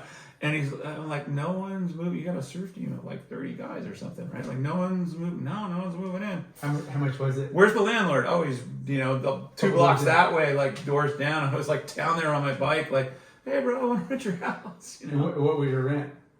$375. $375. Twice. I think it was $750 a month. It was 2-bedroom. I had a roommate. Okay, so And- $375 a room, two Yeah, bedroom. yeah. Ocean view, Right. right on the sand. Oh, So right in front of the jetty. I mean that's not cheap back then, but yeah, you know, Yeah. you got Yeah. a salary or feeling Yeah. like there's What was your salary? opportunity. Like, Oh god, I think it was like $1,200 a month, and plus commission, but you know that 1,200 came out of your first sales, so Yeah. it was like a draw, and then but like for me, I got to travel all the way the whole coast of California. So you were going to be in-house, like in-house, sales rep, all of California. all of California. And they would pay my gas and like wear and tear on the vehicle to do that. And I would go up there, like up to San Francisco every month, like go as far as San Francisco, U-turn, come down. And I got to know every, surf shop owner in California practically. And there was a lot. Really well, the ones who loved to surf. And I would like stay at their house. Well, a lot of the retailers, today I still know, from that. Yeah. But just over the, when I have all these old magazines, right? And you look, and then the magazine will list all the shops that in California. Yeah. And you're like, holy shit. Yeah. There was a lot of stores. Yep. And we weren't in all of them because, you couldn't really be. But the big ones would put little, eighth of a page like ads in the back so people could, Yeah, we'd give them advertising dollars to run, and some beach town related. And if you're an exclusive like O'Neill deal or whatever, they would also list them in their ads too. Like find it at these like premium locations. So it was Beach Town all apparel, like it was only apparel, and that was all I did. I couldn't do anything else. Like I couldn't add on other stuff. Yeah. But everything was covered, and man, that was sort of such a golden era for Cal. It's the era of Gothard and Willie Morris, and that was our heyday, right? Like just to get to surf all these waves all over California, and I was lucky enough to make friends wherever I went. Like we sponsored Anthony Rufo in Santa Cruz and Vince Brolio, a bunch of the OG guys. Like I used to be able to get back then I could get plenty of waves at the lane, they'd be going, go Tyler, and it's like, can't get one out there now, but it was so amazing, and just all these like the networking and kind of nook and cranny secret spots that all those surf shop owners knew them all. It's like, oh, where's this? What's that? I had that little Bankwright book, Surfing California, so a lot of them were in that. Remember that book? But that was my Bible, basically. And so I surfed, every day, just about, and you lived at 56th Street. Lived at 56th Street, for 5+ years. That's amazing. 6 years, probably.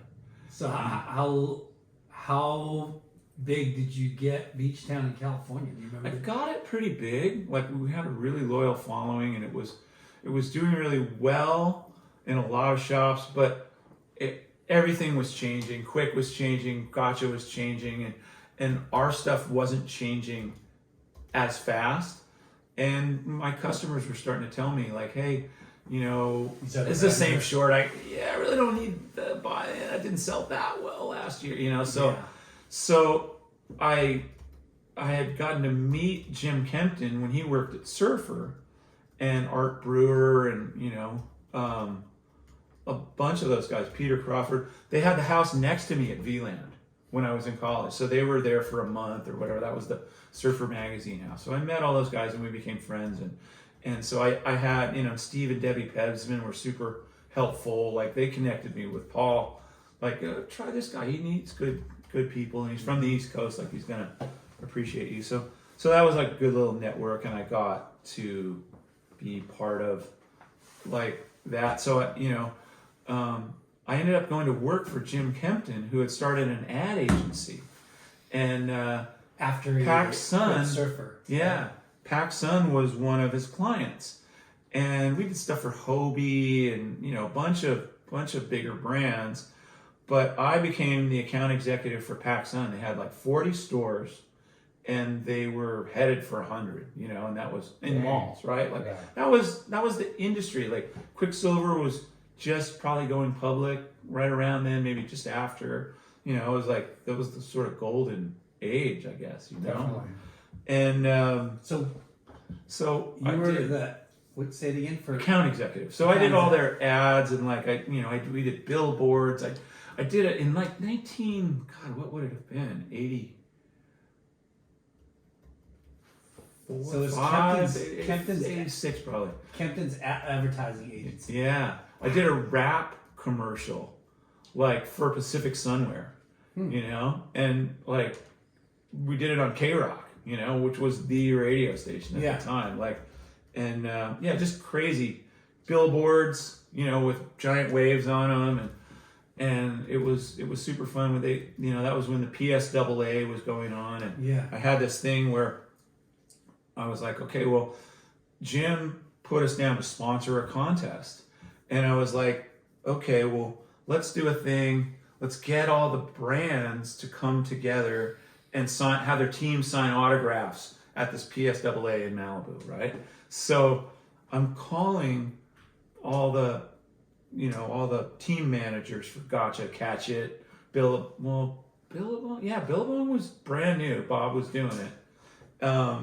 Quick, all that, and trying to get them to bring their team managers and their teams to sign autographs. Nobody likes to do that, right? So I had this idea, like, okay, I'm going to do a President's Heat, and I called Jeff Yokoyama, Bob McKnight, Bob Hurley, Jimmy Ganser, somebody else was in there. I can't think of. We're going to have a President's Heat. Like, no one would call me back to bring their team to Malibu to this contest, even though PacSun was like a big, you know, they were 40 stores, they're big customer, right? But I wasn't getting any traction. So I had this idea, like, okay, we'll do a President's Heat, because it was like called it the Billionaire Boys Club, because all these brands were so successful. They were, you know, the CEOs were making dough, right? Come Surf Malibu is just a few out. Yeah. So that was the thing. Like I said, you know, come surf Malibu half an hour by yourself. Yeah. And they all called me back within 20 minutes. I left that voicemail, and that was like, "What? What's this thing? What's this?" Like you could not get through to Michael Thompson. That's who I'm the best. Michael ended up winning. Nice. Michael ended up winning. And he was probably the first guy to call you back too. I can't remember the order, but literally the secretary in our office was in hysterics, like how fast it happened. Like I was like, I know what I'm gonna do. I'm gonna try this President's Heat thing. Yeah. So she heard me leaving the messages right away. The phone's like ringing. Has that ever been done? I don't think anyone's ever done it since. Yeah. I don't know about it if they have. But we had 6 foot Malibu. It was amazing. Whoa. This contest was just off. You guys had 6 foot and Malibu. all for 2 days, and all the teams brought their tent, and all those team guys were there doing their signing autographs, which was you bypassed the minutia, the gatekeeper, and went straight to the just go to the top decision maker. See what do they really want? Yeah. 6 foot Malibu. That's what they want. Yeah. By themselves. Well, it's like, that was the thing. I was afraid it would be flat, you know, like, and I'd just be like, oh. Yeah, you never know. Yeah, you never It's knew. a gamble, but still. That was it. So Beach Town to Jim Kempton. So we did all kinds of fun stuff, and then he told us about that, how he started his own thing. Yeah. And then Rusty was just starting up. Okay. And so I talked to him, and I started as a team manager at Rusty. And like a year later, I was the marketing director. That slot became open. I moved into the marketing director slot. So before we go to that, so you were working with Jim, and is your pay escalating? Yeah, but not dramatically. Like, he paid me very well for what I was doing at the time. But I mean, like, I imagine you made pretty decent money. It wasn't like, it wasn't like having a killer line as a rep or being a marketing director or a C-suite executive in the surf industry. It was more than fair. And because team manager, I'm thinking, did you take a pay cut?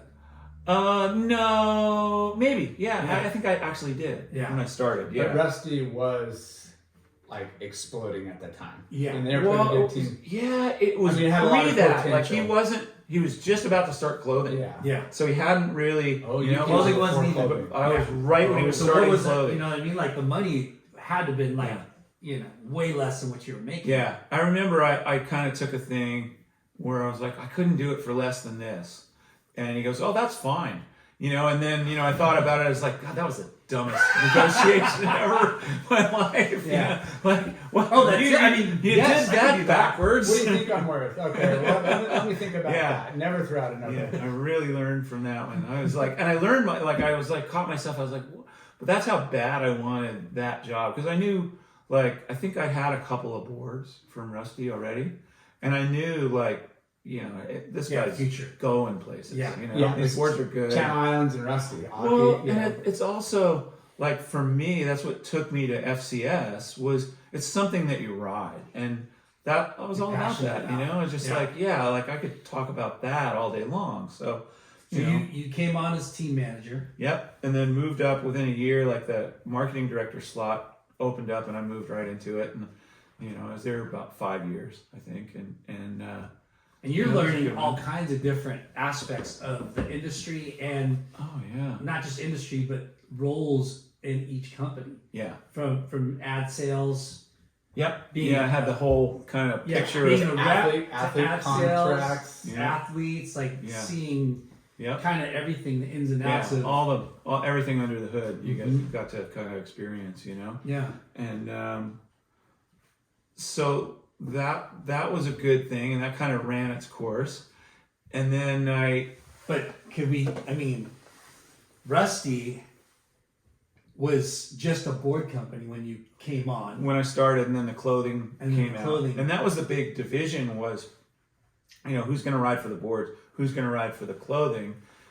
Aki was in this position of wanting to ride Rusty's boards, and Billabong was paying a lot of money for clothing, and they didn't want the Rusty sticker once he started doing clothing. Yeah. Rusty was the last guy to get in as a shaper, where his logo was when he started, his logo was front and center on Aki's boards and Frohoff's boards. And, we had an amazing team, because everybody wanted Beshin was riding him. Beshin was riding him. Pat O'Connell. Farney. Farney. Yep. Farney was not clothing, but boards. Yeah. Pat, I remember signing Vinny Pat. Villapena. Vinny was, absolutely. All those guys, those were good times. But you were part of the evolution into clothing. Yeah. Okay. Yeah. It was a licensing deal. So, while we had input into designs and, different things, but it was my thing was mostly team and marketing, So you were in charge of advertising and I was doing all budgets, everything. Yeah. But were you creative too? Yeah. I made a bunch of ads, and my whole thing was to try to make stuff that would appeal to a kid. A kid's gonna look at it and go, "Oh, that's rad!" Make them think, make them do that. I still have a bunch of those. So were you things, part of Kalani Rob coming on too? No, that was right after me. Oh, okay. That was right after me. I went to Reef, and I started my own called Callaway Communications, and I did that for about 6 months. And Reef was my biggest client. Why did you leave Rusty? I actually got in a kind of a scrap with the guy who was the sales manager at the time, and went against him. And he was much better equipped for that fight than I was. He was 30 years older and 20 years older, whatever, and just learn some. You try to play politics with a politician. Yeah. You're gonna lose, bro. Yeah. So that was a good lesson. Yeah. Well, Rusty, was again rapidly growing. you know? Yeah. And in the 5 years you left, and they were kind of starting to put together their future dream team. We were threatening. We were up with Billabong. We were knocking on Gotcha's door. Yeah. That. We were doing really, really well. We have the same licensee. Were you there when, because Pye was in the beginning of that, right? Aaron Pye? In Gotcha? In Rusty. In Rusty, yeah. I think he was early investor in Rusty, yeah. So I didn't see Aaron much. I saw EJ more, EJ was an early investor EJ was too. an early investor too. Yeah. And got to do all that, and So you struck out on your own? Yeah, I tried to do Callaway Communications, and Reef became my biggest client. So kind of a second version of Kempton's thing? Kind of a different, yeah. But definitely learned a lot from Jim, and was inspired by, hey. Your boss? Yeah. that was the goal, right? Yeah. And then Reef was quickly my biggest client, and then quickly like wanted to be my only client, and Santiago and Fernando kind of sat me down, and it went something like this, like, buddy, you know too much. You got to work for us. So wait, Callaway Communications, and you're basically doing all the marketing, consulting. Yeah. Okay. All of that. And you had other accounts.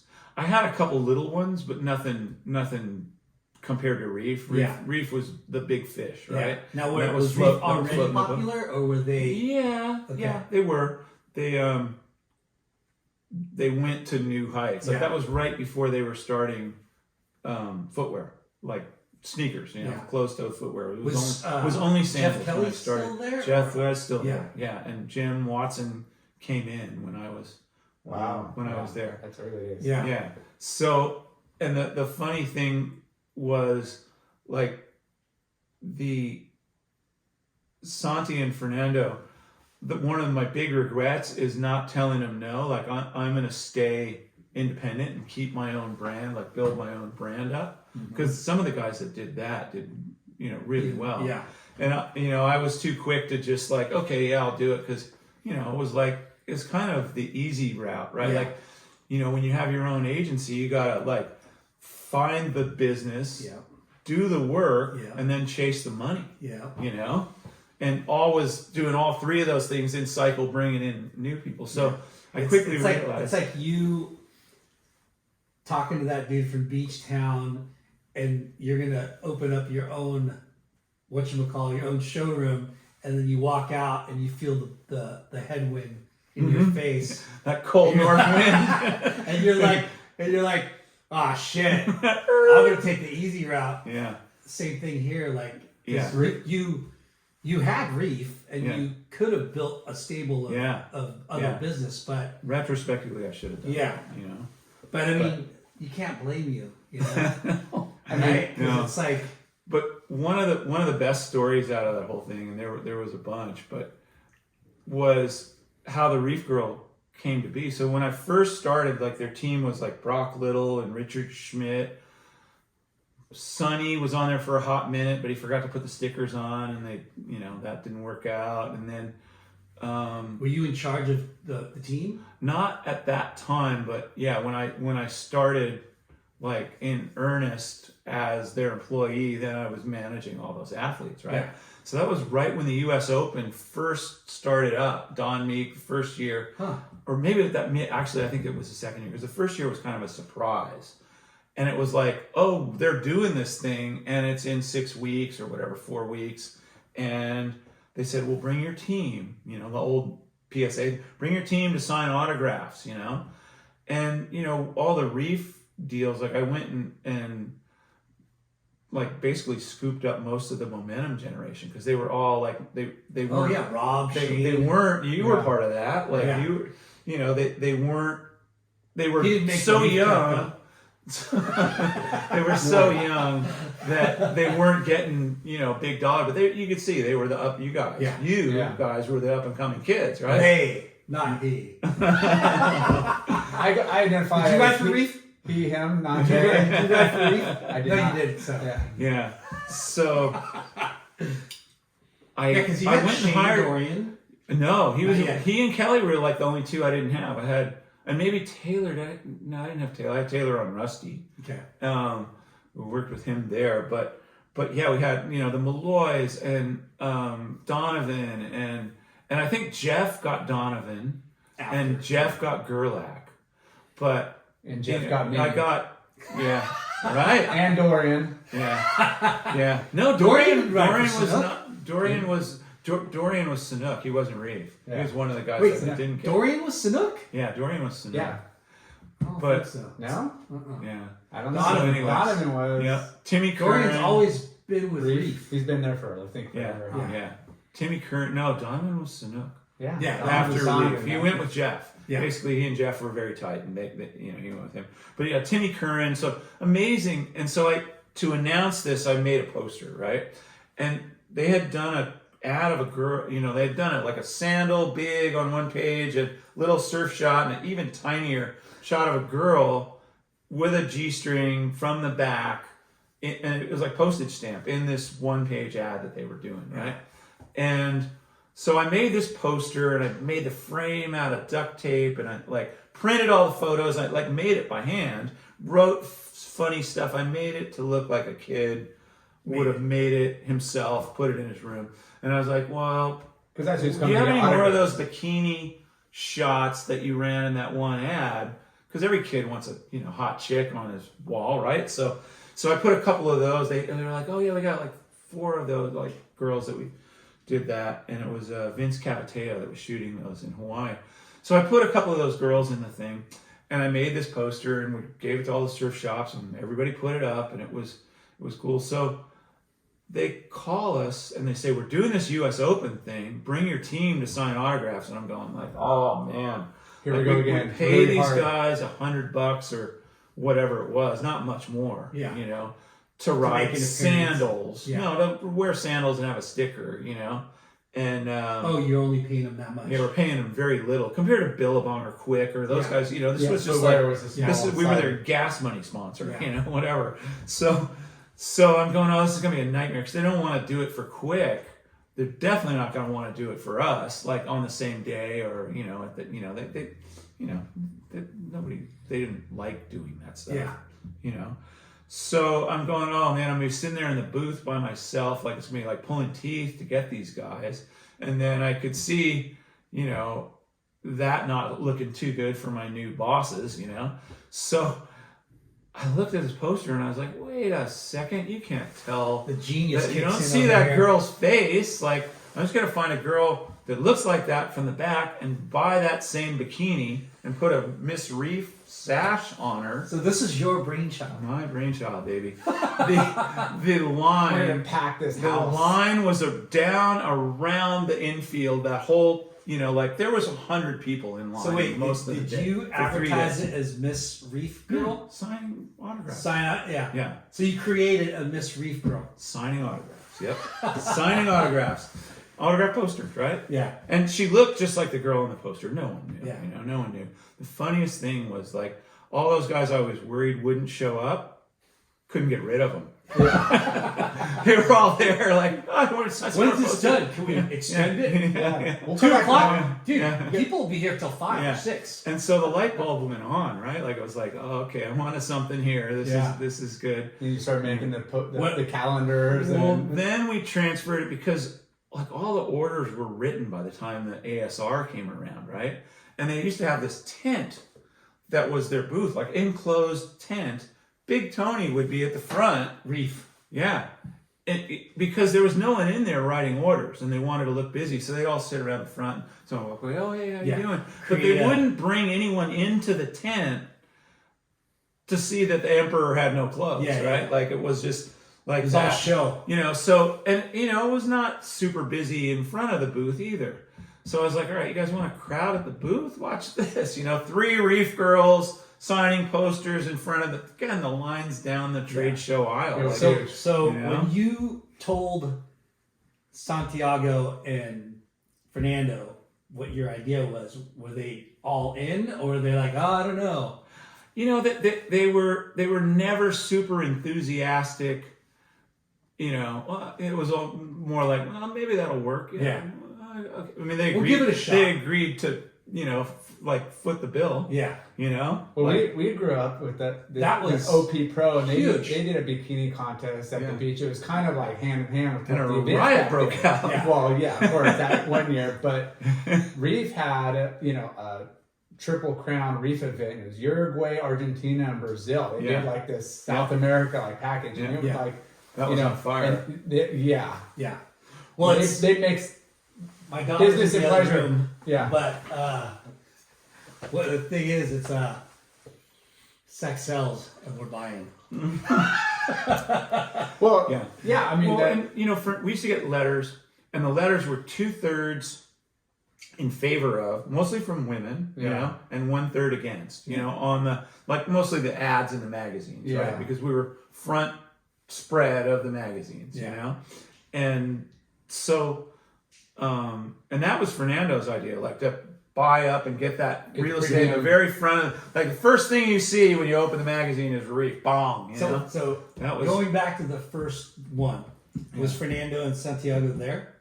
Were they at They were at the U.S. Open. Yeah. So they saw at it. the first time that you did it. They saw it. Did you look over at them and just kind of smile, and they were like, "Dude, I you hit know. the nail on the head"? Yeah. I don't remember getting that You're like- warm a reaction, but they were definitely stoked. Was that you know. contract out? Hey, you were went definitely Jerry stoked. Maguire on him, huh? But you- Show me the money. But you guys were making men's and women's products and Yeah. everything, so Yeah. it wasn't like you were Yeah. just trying to, like Yeah. this was the benefit sales for Reef, Well, everything. And Fernando's thing was like, to haters, he would just say, hey, any beach around the world, you're gonna see that's Yeah. what that you walk down the beach, that's what you Yeah. see. Yeah. It's not pornography. Yeah. It's beach and, gear. and that was the best comeback you could have done. It's right? beach That was- gear. It's Reef Brazil. Yeah. Yeah. Yeah. That's what Have Brazilians. you been to Brazil? Yeah, that's what Brazilians wear right now. That's what everybody wears. Yeah, Yeah. exactly. Yeah.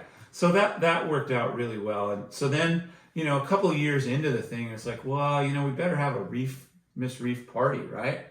So the first one was Florida, and Around Surf Expo? around Surf Expo, and all I did was I printed up a flyer, walked around the first day of the trade show to every bikini booth, and just gave them out like, you win $1,000 and you contract to be Miss Reef for a year and Yeah. some travel, and, Jeez. and then we had 32 girls and showed up, and Fast Eddie and some of his guys showed up, and they actually were security for us at the Holiday Inn, and some people like just rush the stage on those things and Yeah. stuff like that. So that was You're being safe. semi mayhem, in that one, and That's then part we of the went to do marketing. another one. Yeah, it's all the talk. In a year later, we did one in San Diego at that trade show, right?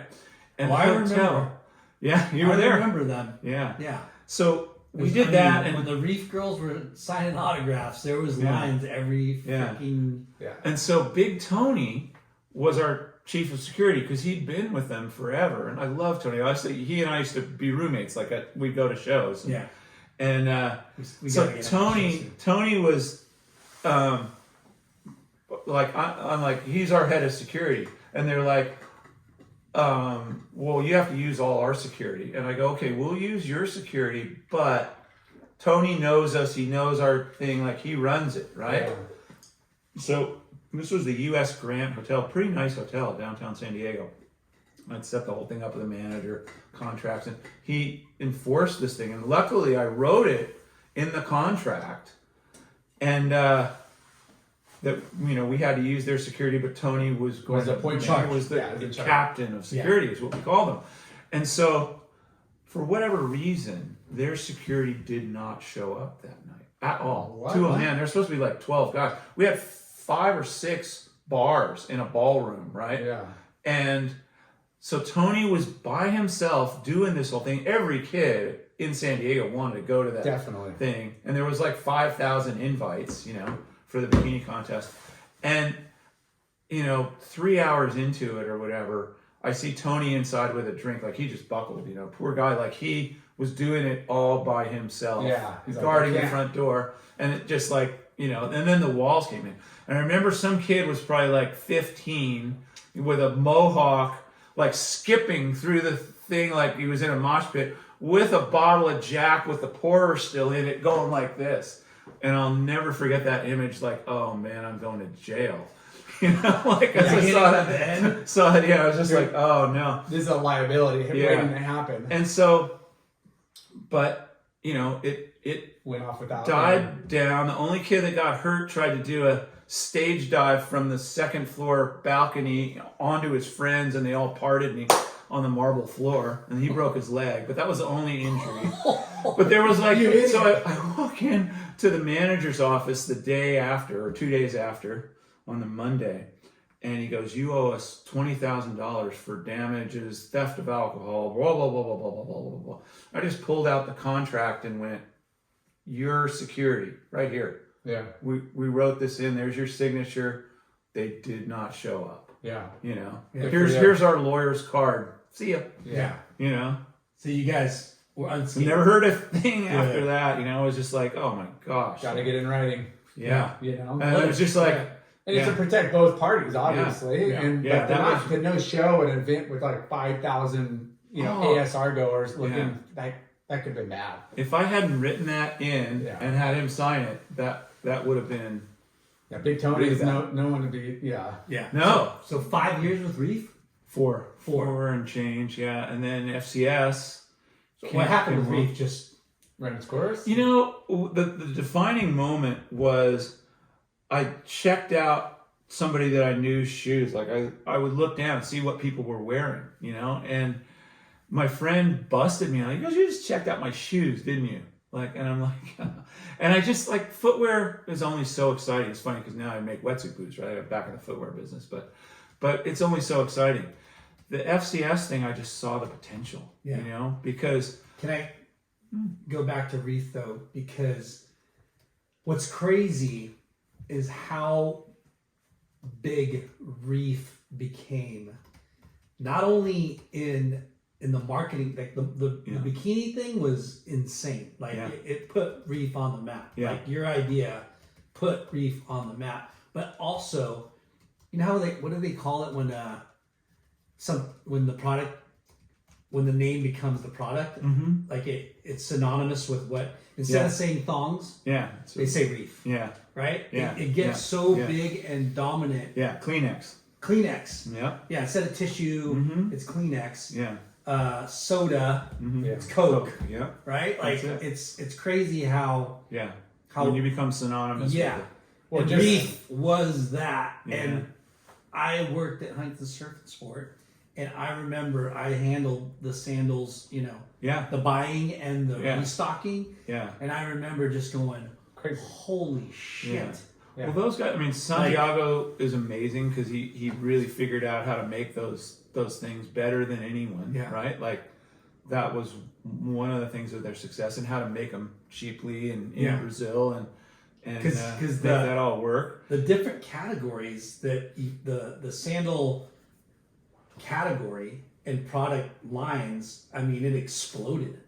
Yeah. Because there was like the Reef that was thongs, and then we started doing shoes, like we were doing the convertible.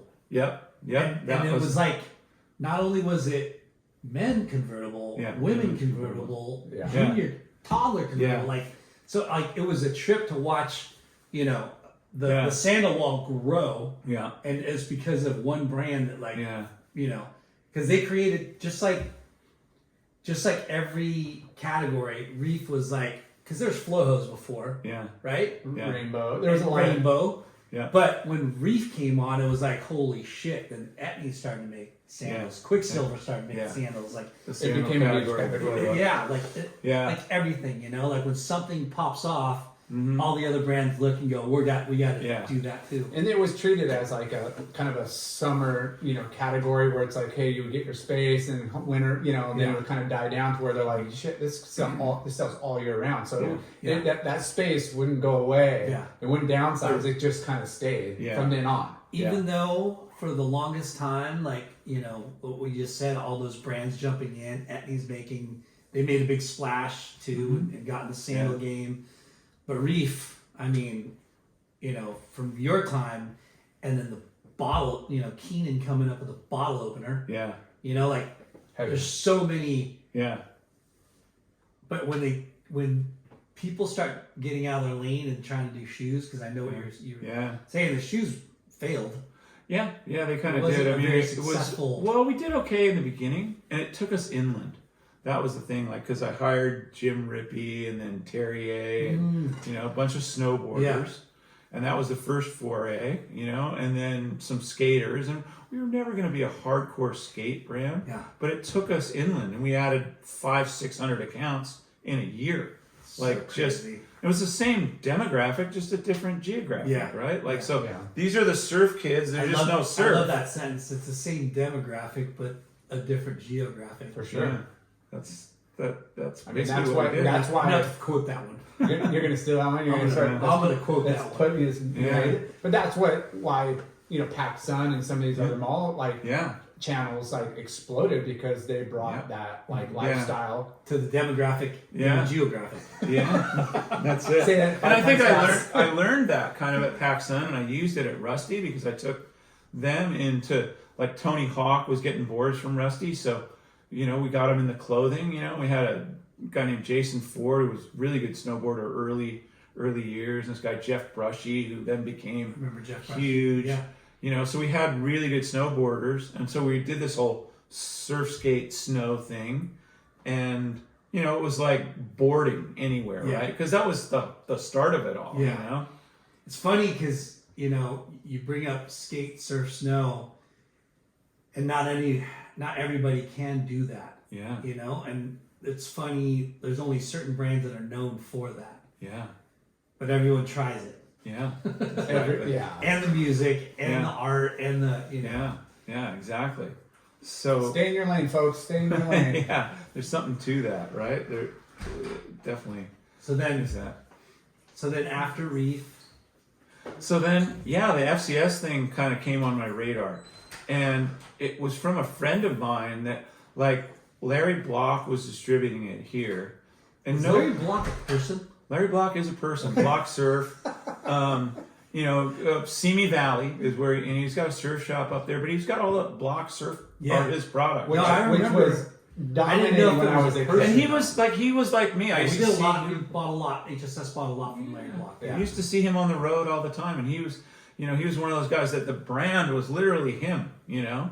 And so, but it really wasn't going anywhere, and they had a failure in Japan where they tried to launch it. It was 3 Aussie guys, and they used to do Gorilla Grip when Jeff Kelly did Track Top, and that was them and Herbie were the only grips early on.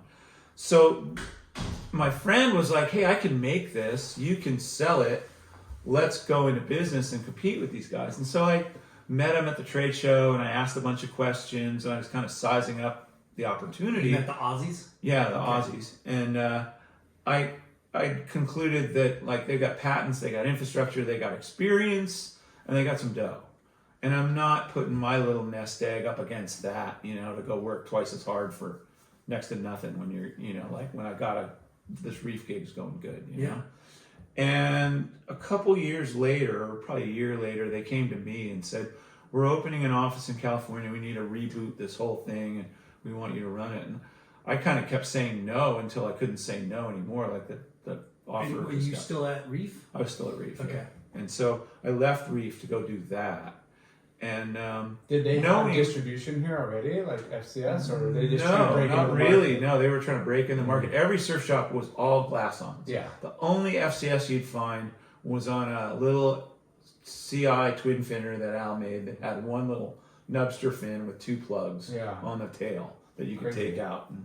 And that was it. Everything else was glass on. And within, 9-10 months, it was like 90% FCS.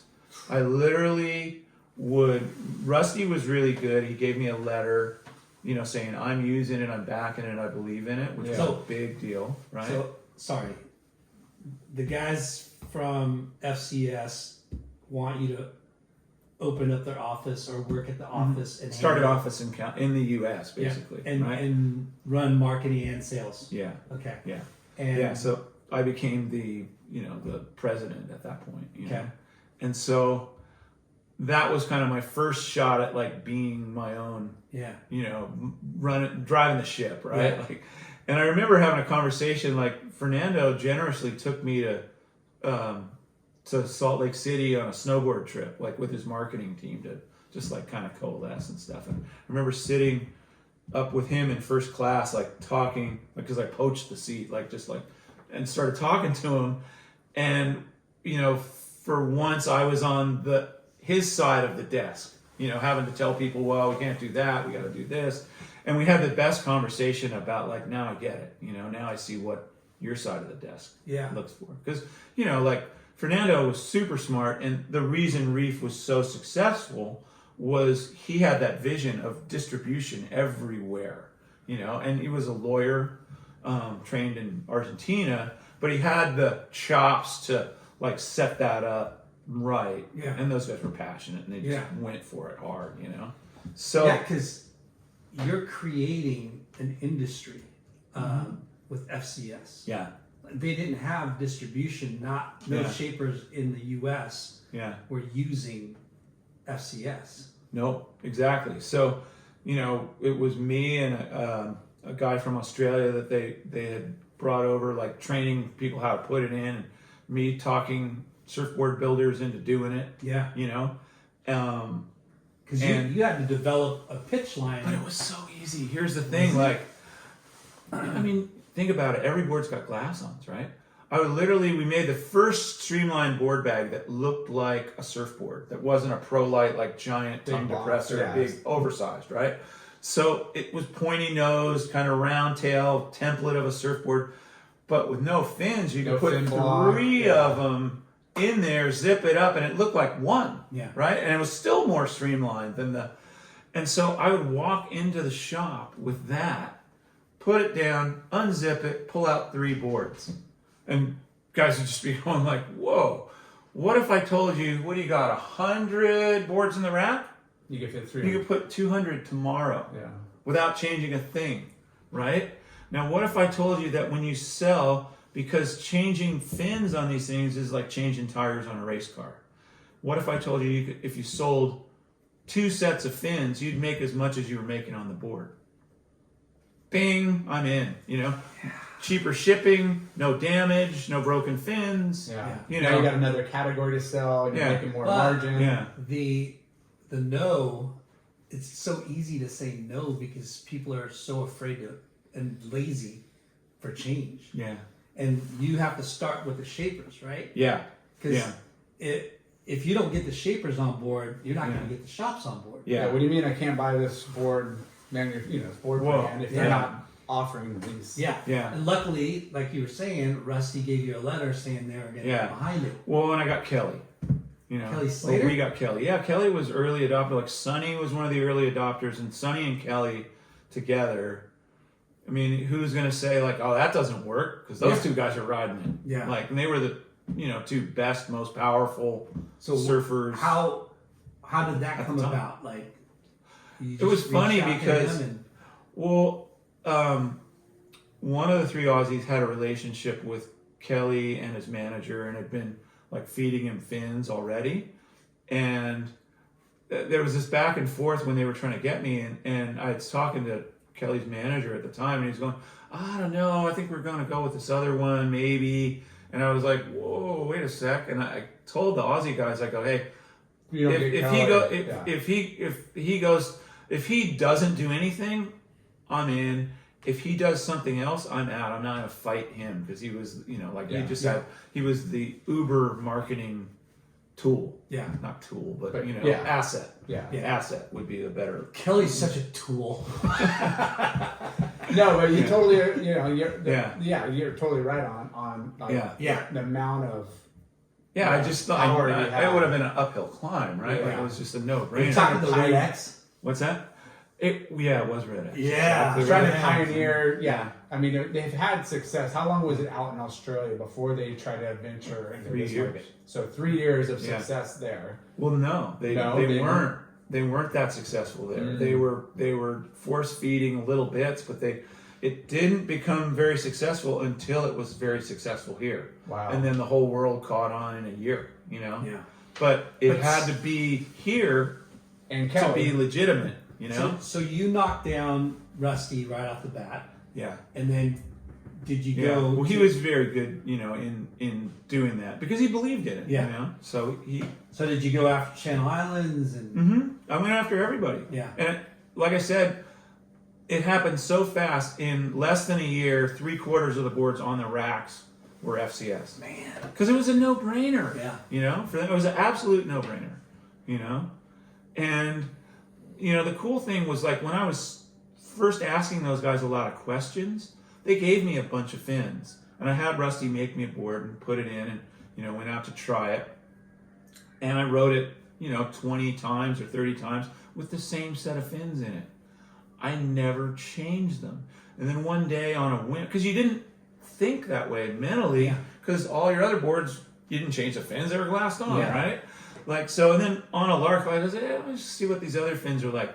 put another set in, went down the end of the street to Wind and Sea and surfed. First turn, it's like, oh, it's a different board. And I went home and I got the other 2 sets, sat on the beach, like trying them all, like in and out, and the light bulb went on. It was like changing tires on a race car right here, you know? And that was the start of that. Yeah. You know? It's so wild because a lot of shapers, even on the glass, you know, because it was 100% glass ons prior to, they all had their own template, you know? Yeah. Like this Tim Stamps fin right here. Yeah. By Futures. By Futures. Yeah. But well, you know what? Like, but it was interesting, because it's like, you know, here you are. Nobody wants to make it more complicated. It's like, oh, I'm just, if the board works, it works. Because, you know, here are the fins, that's what it's supposed to be. And then all of a sudden, like... But now you got a game-changing idea that has validity, that does work. Yeah. Now you could ride that same board and Holloway's or Mushy Ways and change the fins and it's going to work. And great. the music to everyone's ears is not only is it going to create a category, enhance performance, but the big thing is add sales. To the retail, that's what they want to hear. Well, I mean, the performance side, the of whole course. thing. So the funny thing is that Vince and I were always friends through, like, we were head-to-head competitors. Vince Longo, the owner Vince of Longo, Futures. the owner of Futures, right? And I exited FCS a few years ago, you know, and you know, 20 years doing anything is plenty, right? Like it was good. You know, there was Is that how long you were there for? Yeah, I was there for 20 years. VC group that owned it did some shady stuff. You know, not the guys that own it now, but the guys that owned it 2 times before. So it sold a few times. You know, and my equity got diluted heavily. But the upside is going to work every day for 20 years, pretty stoked, excited to do what you do, you know? Because you give someone a set of fins, like people would look at that chart of 30 fins or 50 fins or 100 fins on it, and they just kind of glaze over, like, dude, just tell me what to ride, you know? All right, there's your board, yep. Where are you surfing? Okay, Huntington, you know, every day. Okay, and what do you want that board to do better? Oh, you know, looser off the top. Okay, we're gonna go with bigger front fins and a smaller trailer. And people would come up to me and hug me and just go like, oh my God, this board so game changer. Yeah, so much better. There's somewhat of a formula that you guys figured out based on like the type of power of the wave and slope of the wave. That's what kept me there so long, was like how appreciative people were, how psyched they were that their board worked better than ever, and they figured it out. But the whole fin thing. Surf better? Can you get him a new set of fins? Well, here I can tell him how to figure out what he needs, right? So it's like when you look at this, it looks like an airplane wing, right? Like a pair of wings. Mm-hmm. And when you're sitting here and you're looking at the fin, like this side of the fin has got a big curve on it around the outside, like that. The other side is the flat side, right? We're dealing with two side fins. So if you put them both together, it looks like kind of an airplane or a boomerang in this case, right?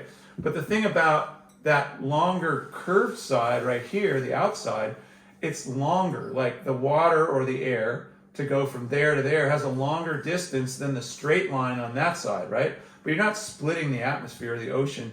It's got to come back together in the same place. Yeah. So the water that has farther to go has to go faster, right, than the water on the other side. So that acceleration of that material, whether it's water or air, creates what's called a low pressure, which is lift, right? And so if you've got the two flat sides on the bottom and the curved side, now it's the plane going down the runway. There's the tail. It's a rudder, right? You get the air going over the wings, the plane's going to fly, move around, right? But what happens is if you've got the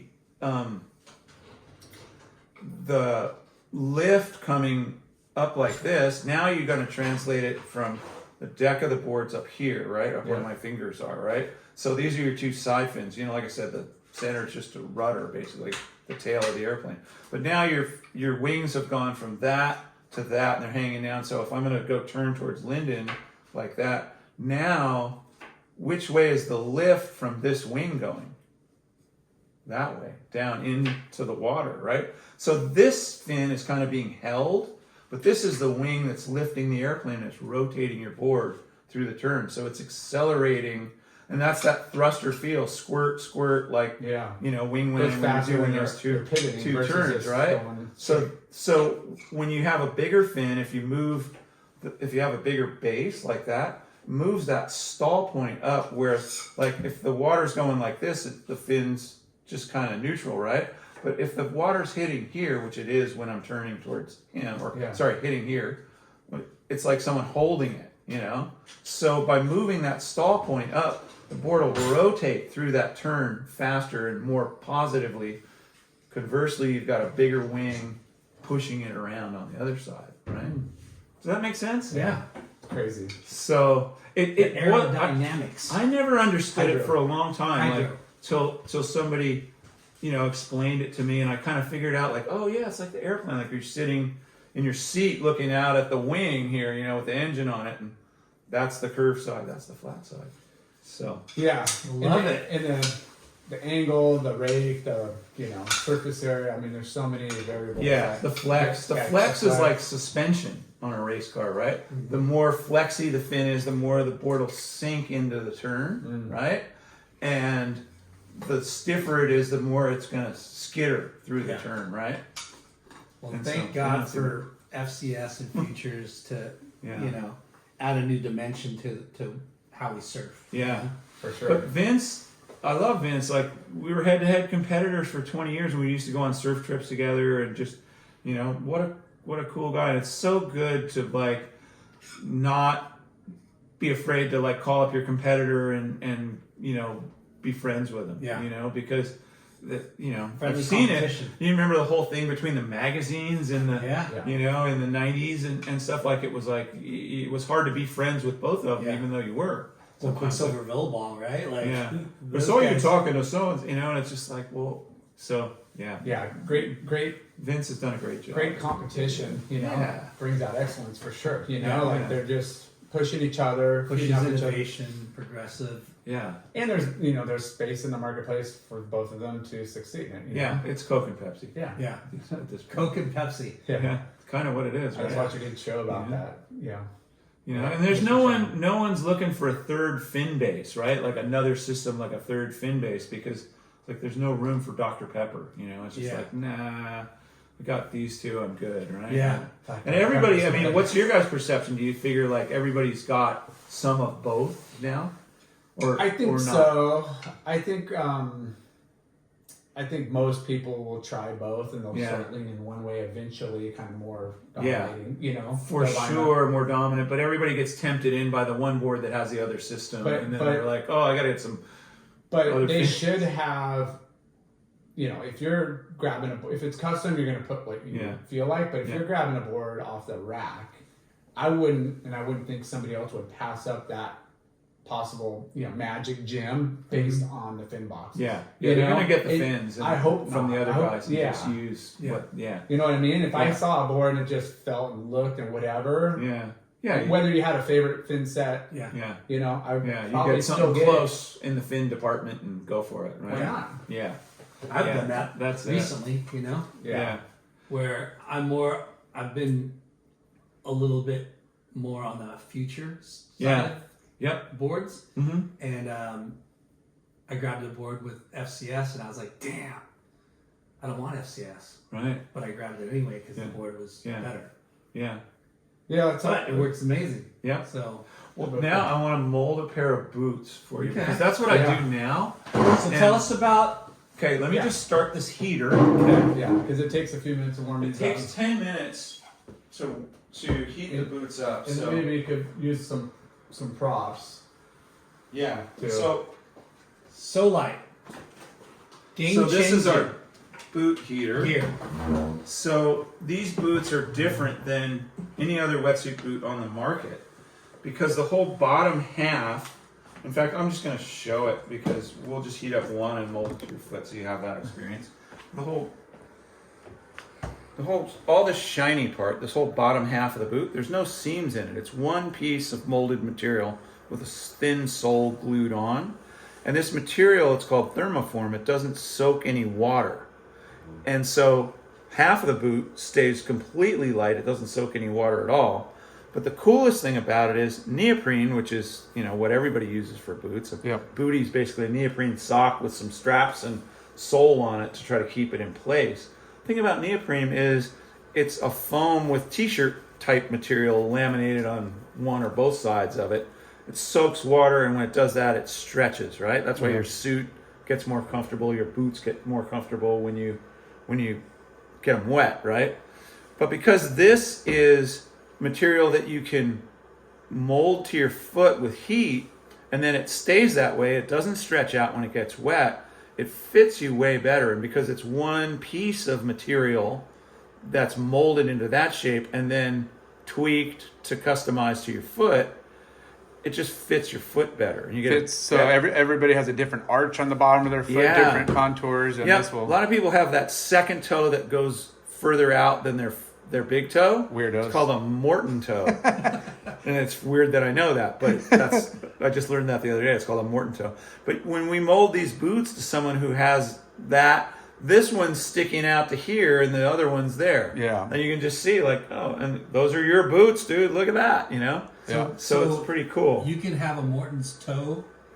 Yeah, and this will mold to it. Like a mouth guard. You ever mold a mouth guard to your teeth? That kind of thing. It's the same principle.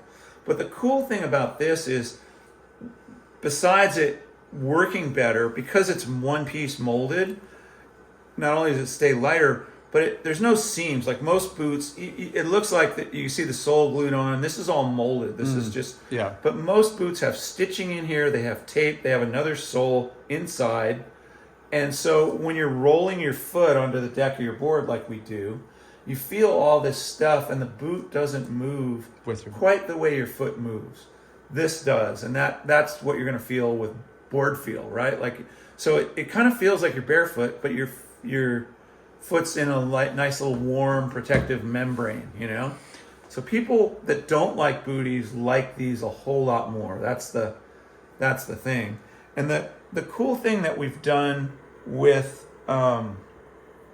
retailers, because my partner Jamie, he worked at Burton. That's not where the technology came from, but that's kind of where the idea for the technology came from. From boots. Yeah, he did snowboard boots and bindings and stuff at Burton. And he came to me with a glove, years ago, going, "Hey, look, we mold this glove, custom fit."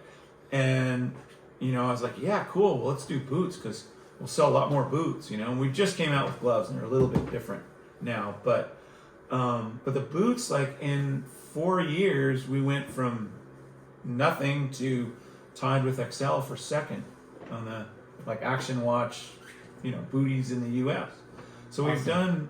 we've done really good, and we're just two, guys that still surf every day. Yeah. And because we grew up going to surf shops, we sell online like everyone does. Yeah. You have to these days, but because we grew up going to surf shops, we believe in surf shops. That's where kids get their first real taste of the stoke of surfing.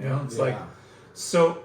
What we try to do is drive people to the shops using our Instagram, using our YouTube channel, using our website to go get a pair of boots molded to their feet or fitted for them perfectly. Some shops do this molding and others don't.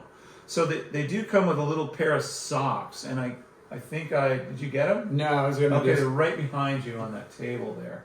So we use a little pair of real thin split toe socks when we're molding, because you can put your foot in there when it's a little warmer, but B, it makes the perfect amount of space between your foot and the boot, right?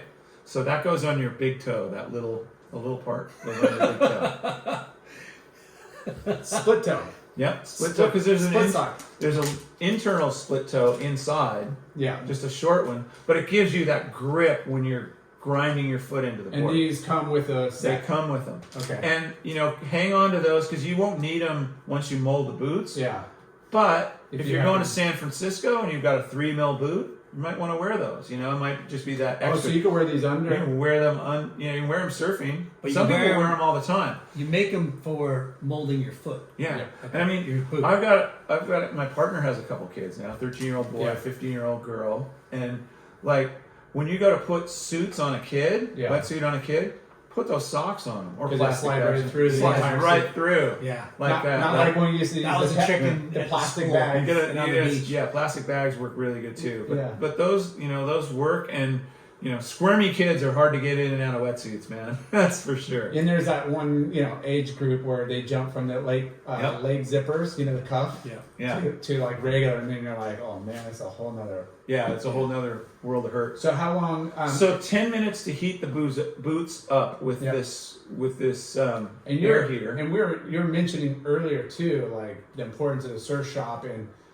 when they're spending that extra like 20 minutes in the shop getting their boots molded, they're cruising around, checking out other stuff, That's it. kind of hanging out, and That's it. It takes 10 minutes to heat the boots. They need to leave them on for 15 because it wants to go back to where it was, Yeah. where it was molded at. But if your foot's in there, that's where it's going to cool, and that's how it's going to be shaped when it's done.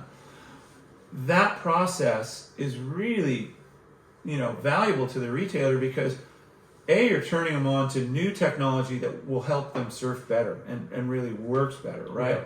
But B, they're a captive audience for 15, 20 minutes at least. And when they got the boots on, they need to be walking around. So are they going to fall in love with a board, a wetsuit, something else? Yeah. Odds are yes, right? Yeah. it's the hope. So- That's the plan. The other thing is the amount of just doing this process for somebody. The people that do it swear by it, and they go, you know what? We'll do that for a guy, and the next week, 3 of his friends will come in, like, oh man, that guy loves those boots. Told me he's set them up, fit them perfect. Yeah. So you get this referral business that's so valuable, and you're Well, it's that you're- technology that is in snowboard boots exactly. that So what? if it works for snowboarding Barefoot and feel. it works for this, then And Yeah, why wouldn't you want a better fitting? exactly, Yeah. sizes. exactly. Because if it fits perfectly, Mm-hmm. the better you surf. Yeah, In- exactly. in the right. cold and more comfort, and you stay warmer, right? Yeah, exactly right. Yeah. So I just started following Solite boots, Oh, cool. and I'm looking, and I see Surf Industry. SEMA follows you. Are you going to be present at their Their demo. Surfscape, or will you be at HSS one? Or HSS is this weekend, right? I think the 25th Saturday. Saturday. Yeah, my kid has a mountain bike race in Lake Kachuma, Nice. and yeah, he's surfing and he's mountain biking, racing mountain bikes. Okay. So, yeah, I'm unfortunately I'm gonna miss that demo. So Yeah. yeah, I mean, Well- there's a lot of them going on Yeah. now, which is Yeah. great for the industry, Yeah. and to get people hands on, hear from Absolutely. an expert, and get people knowledgeable Absolutely. about the products. Yeah. I tend to see those things as so valuable, but a lot of people can try a surfboard or a wetsuit. Surfboards are first, wetsuits are second, boots are a distant third, fourth, fifth. Especially in California. Although this has been a cold year. It's no been doubt a about it. cold, yeah. So, Yeah, I surfed yesterday. I took with Grom down there because it was like 1 foot, my Yeah, littlest, yeah. and the water warmed up a little bit. yeah, Yeah. yeah. Little Feels like we're headed for spring. Oh, Hopefully, let's hope so. we're ready, right? So yeah, so that's So how long have you been with Solite? So Jamie and I have been doing this for about 8 years, but the product's only been on the market for 5. This is our 5th winter, Nice. right? So we're in Europe, we're in South America. Okay, so this one's ready. Okay. And that's the left or right? This is the right. So just slip that on. Oh, you didn't have the sock on It's yet. ready. Okay, all right. Yeah. I keep them warm as I can because all the stretching happens in the first minute. So what you're going to do is you're going to get this one on and then just get up and walk around. And it might feel a little tight at first, but if you walk around and scuff your foot a little bit, You want me to do the Velcro too? Everything? yeah, just do up the strap and then just get up on your feet and start walking. Jump And around. Scuff your foot if it feels tight, scuff it a little bit and just walk around a little bit. This you one, do feel really flexible, like like it's got a nice bend. yeah, Good flex patterns in the sole. yeah, it feels. The lip was over here, and I was Yeah, is it too You wear tight booties, or? Mark? Usually, I would fit you beforehand, but we were doing so What's much that? talking. You wear booties? I haven't in a while, just because years ago I rolled, I got caught jumping up to my feet and rolled my toes underneath. Right. And I was just been kind of like, oh, I don't want to get hurt again. Let's see how you're. Yeah, I don't think you'll trip on me. Yeah. The strap is really good too. Like a Yeah. lot of the air guys love that 3-point strap because you got a little more support there. I heard Kelly wore these, right? Yeah, he did. He gave it rave reviews, right? He was stoked on them. Yeah. Yeah. Yeah. Feels good. Good. I wish it'd stay this warm, all the time in the sesh. Can I keep Well, the Mark, heater? it does.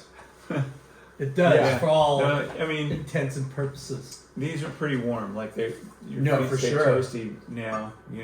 We've so we just started doing gloves. We just started doing a hat. Yeah, show them some of the other products. So For This us, is our first infomercial, hey, bro. for us bald dudes, Yeah. this hat's game changer in the freaking sun. yeah. So worst wipeouts I've ever had were surfing hollow waves like cloud break or whatever because you couldn't see the lip coming down.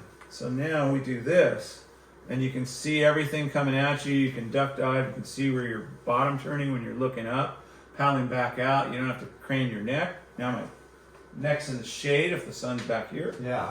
And then when I get out the back, and I just sit there in the shade.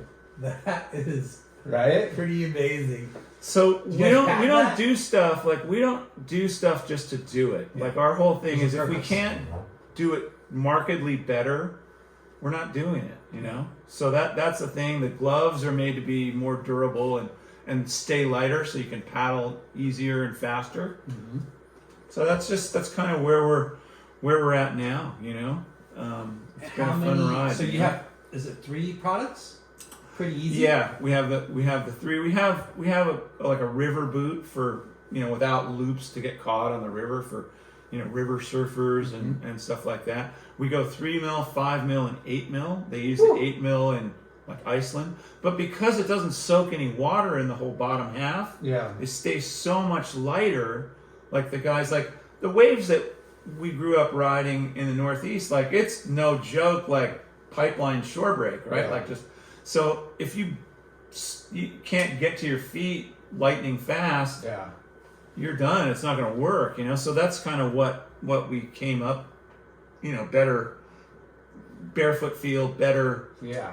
performance in terms of. I mean, because there's so many times where that front foot, you kind of drags and Yeah. you go to jump and it's in those steep waves that you kind of like the board's dropping, you're dragging, and if you both those come up together, that's how I got hurt. Yeah. Well, I Couldn't get to my feet fast enough. going back to it, the better fit, the better performance, and the warmer you stay. Yeah. Right? And you mentioned that you could if they feel like they're getting stretched out or whatever, you could remold them, or did Yeah, you say? you can mold them hundreds of times, like Okay. over and over again. You can't, that never goes away. Like if you got kids, Yeah, because you get a second year out of them, like that. They're super durable. This thermoform, like I had a house at San Miguel, right? Yeah. And it's all lava boulders with barnacles on them and mussels, right? Yeah. Like sharp. I used to go through a pair of wetsuit boots every, half a season down there, like two sets of boots a season, because these, like the outside's more durable, but they also don't have any seams in the whole lower half, and that's always the death of a boot, right? Like as the seam starts leaking, your toe gets cold, you need a new one. Yeah. The only seams are up around the top of your foot, and those never leak or fail. So that's been a good. And most of the shops will get outfitted with one of these heaters. We were doing. It's funny. These heaters are new. We were doing little water kettles because you can do it at home with hot water. You just fill it up with boiling water, like halfway up, just to the shiny part. Give it 5 minutes. Pour the water out. Cool water in. Then get your foot in there. Okay. And that works too. The shops were doing that, but hot water Messy. kind of awkward, Yeah. messy on You don't the, wanna and then the walk boots are around. wet and that kind of thing. So it worked, but it wasn't ideal. You Yeah. know. So This is perfect. this is the new way to do it, and all the shops are loving this. It's got a nice fit for sure. Yeah. Okay. You might as well mold this guy. He's Yeah. probably just about ready for you. Does it feel comfortable? Like it's not too small, right? Because you're one size below your shoe size. Right? Yeah, like this. So- My big toe, I could tell is at the end, but that's how you want them. Yeah, at exactly. first, is you want them pretty Exactly. tight. And you can do it again with hot water if it feels like it's Yeah. a little too tight, but because they won't loosen up when they go in the water, right? They're going to stay just like they are. Yeah. That's the good thing about it, right? Like it doesn't stretch out. Kind of exciting, huh? It's kind of I'm- game changing. Like I am really excited to go surfing booties again. Yeah. nice. Well, that's Hey, you that's making a what we booty do. call, dude? Yeah. We used to work at HSS. Right? Yeah, your telephone would ring and yell, Cave, pick up line 1, booty call, line 1. That's We funny. got a booty call on line 1. That's funny. So, Gonna look at this. Sorry, real quick. Yeah. Yeah. incredible, cool inventions progressing. Yeah, I've gotten to do some really fun stuff. I've got a couple places in Baja that little surf shacks that I use, and I've been lucky to get to spend some time down there in Yeah. between all this stuff. And I always like to say, like, I learned two things from Mexico. One was patience, right? Because I'm a kid that grew up in New York. You know how long Hustle and bustle. Yeah, you know what the New York minute is? The New York minute is if you get to the front of the deli line and you don't like instantly say what you want, and Yeah. you go, you get clowned. like the guy behind you's like, oh, come on, while Yeah. we're young here, Yeah. that's No soup for you. yeah, New It's York, like a that's the New full York Nazi, minute, yeah. And the The other suit Nazi. yeah, that's it. And the other thing, which is kind of, very opposite from New York, is that I learned in Mexico is that happiness is a choice, right? Like Definitely. you see so many people that have so much less than what you do, and they are completely happy, very happy. And happiness is a choice. Yeah. So choose happiness. Yeah, for sure. Any worldly surf travel trips that are notable?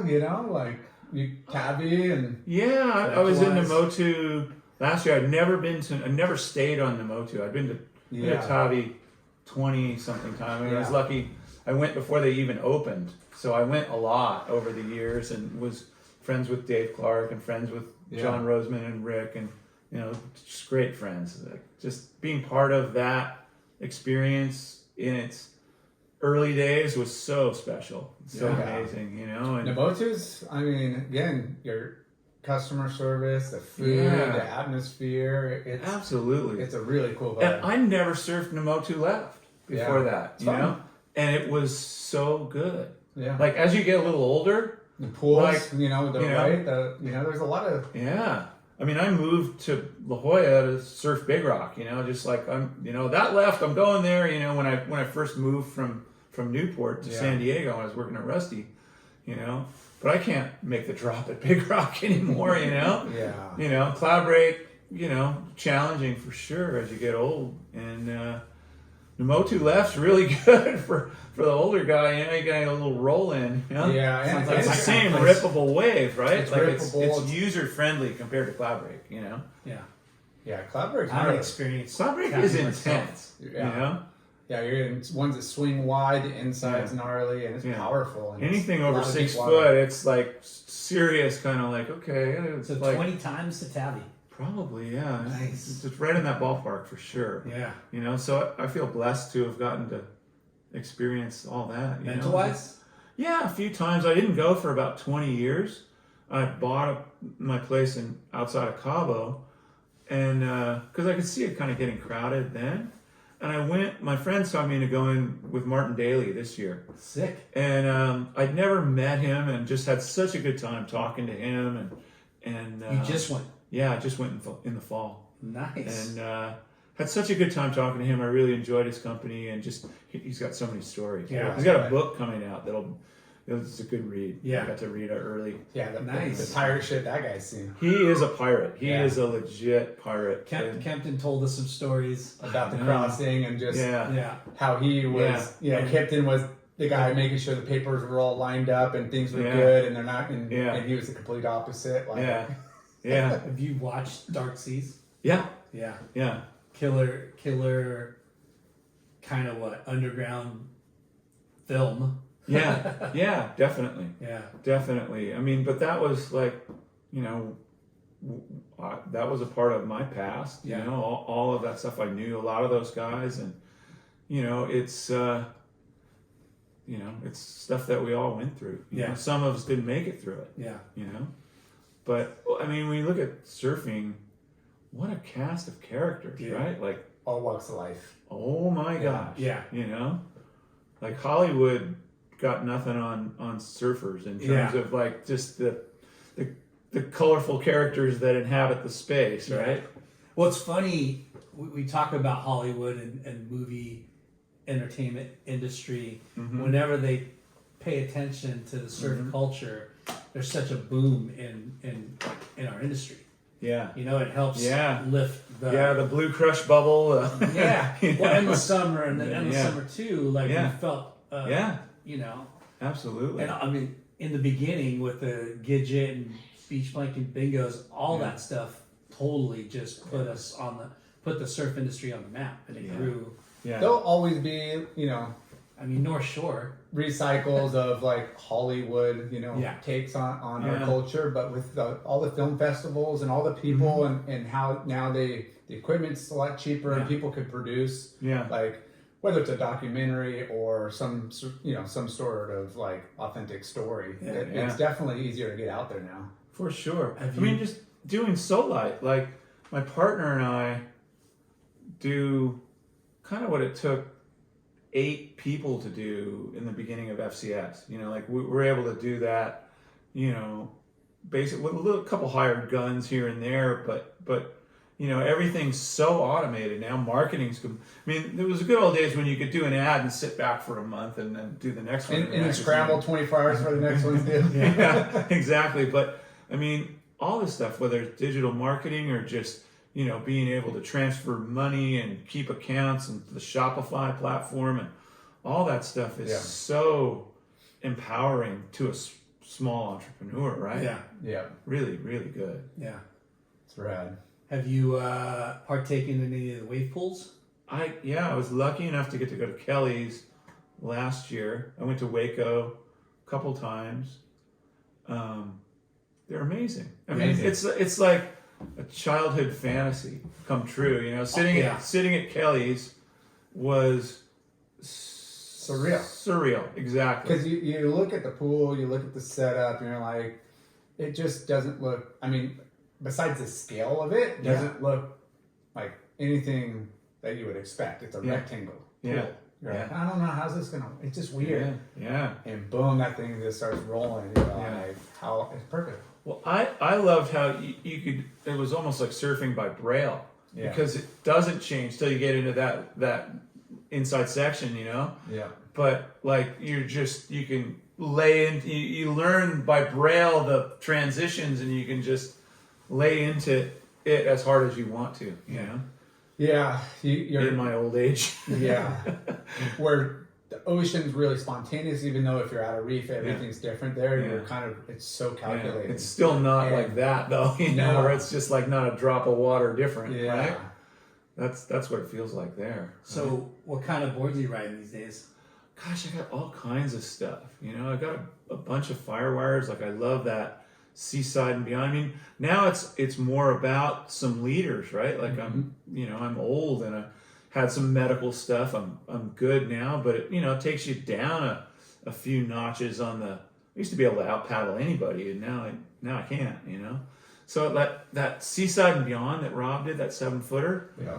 So fun. Like if you only have one board, that's a good one. Like 2 to 8 feet. Yeah. I had watching Rob on that board inspired me to get a mid-length there. Yeah. And I got one from Tim Stamps, and I rode it just in some beach break stuff. I rode it at like Los Gaviota. I rode it at Rincon. I rode it at Malibu. Yeah. You know, kind of like more drawn out. But even out here, It's the new cheater model. Huh? it is such a cheater. And the only reason I got it is one, because it looks really, you know, that type of surfing is fun. But, you know, I go to Rincon and I want to ride a shortboard and work the hell out of it. But then guys are just paddling around me. And again, do I want to surf 3 hours or like 45 minutes because I'm not going to be able to paddle anymore? You know, like the paddling was just cheaper. That's it. And you know what? I just got one of those. It's called a mid-length crisis, right? Paisel, mid-length crisis.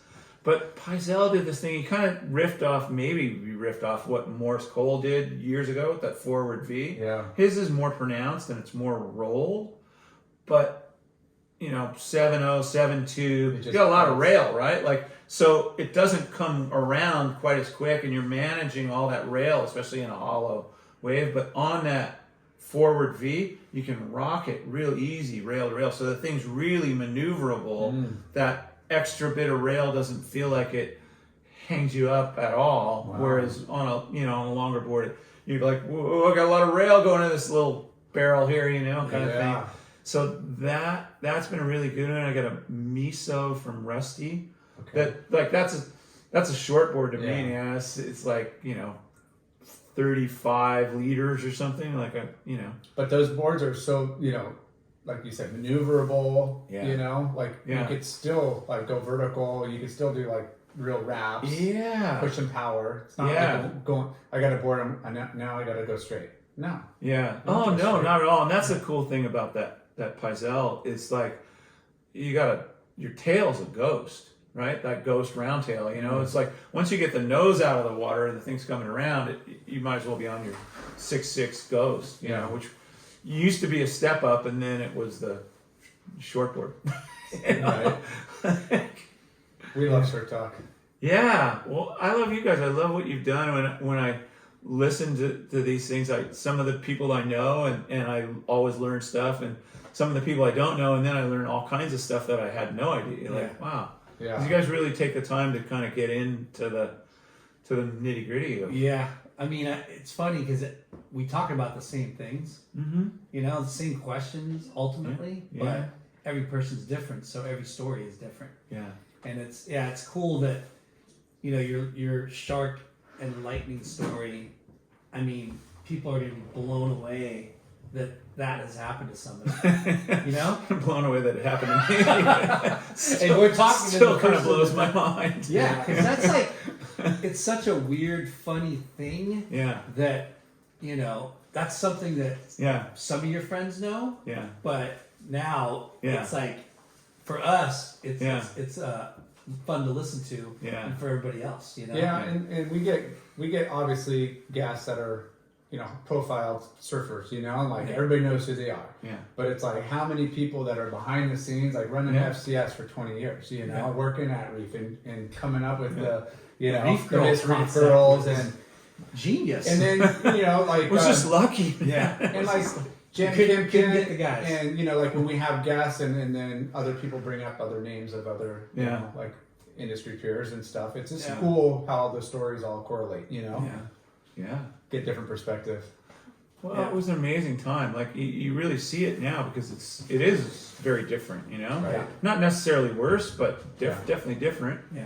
And so it gives you perspective on what we got to share. You know, I mean, we had some golden times in terms of, you know, not a lot of people in the water. Yeah. You know, in our youth, right? Like compared to now.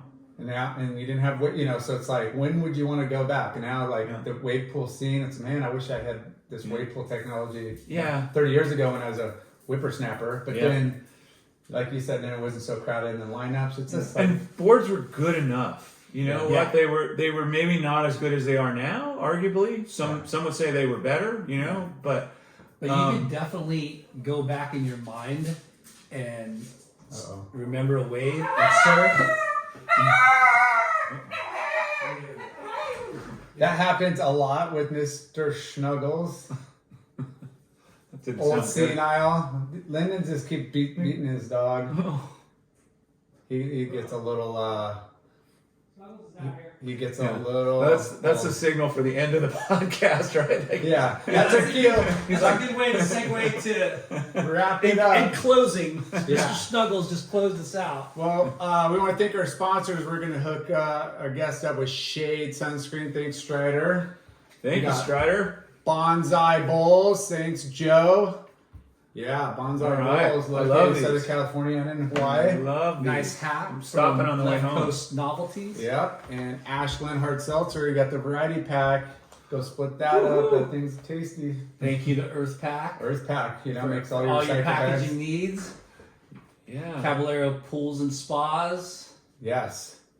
Hooking up the This Neon Wave. Killer Neon Wave is a. Dude, They would probably love to carry the You're Solite. probably- Oh, really? They're in Rochester. Rochester, New York. Yeah. Oh, no kidding. Yeah. Yeah. And they surf on the lake up there. Yeah. Dude, for Oh sure. man, I can't believe we don't have them already. Yeah. Okay. Neon Wave. Neon Wave. Love it. Yeah, we'll next Okay. Have you been contact out for there and sure. surfed in the lake with them? I haven't. No. Right. Not yet. Someday. Right. Well, Nice. you'll need the 8 mils for that. Yeah. Call me. Right? We'll get you the 8 mils. Yeah. You know, get you both decked out. Thank Well, you guys. Yeah. thank you. That was awesome. Yeah. Appreciate it. Tyler, amazing. Congratulations. Thank you. Thanks And for having me. Lightning Shark Boy. you. Peace. Love what you guys do. You.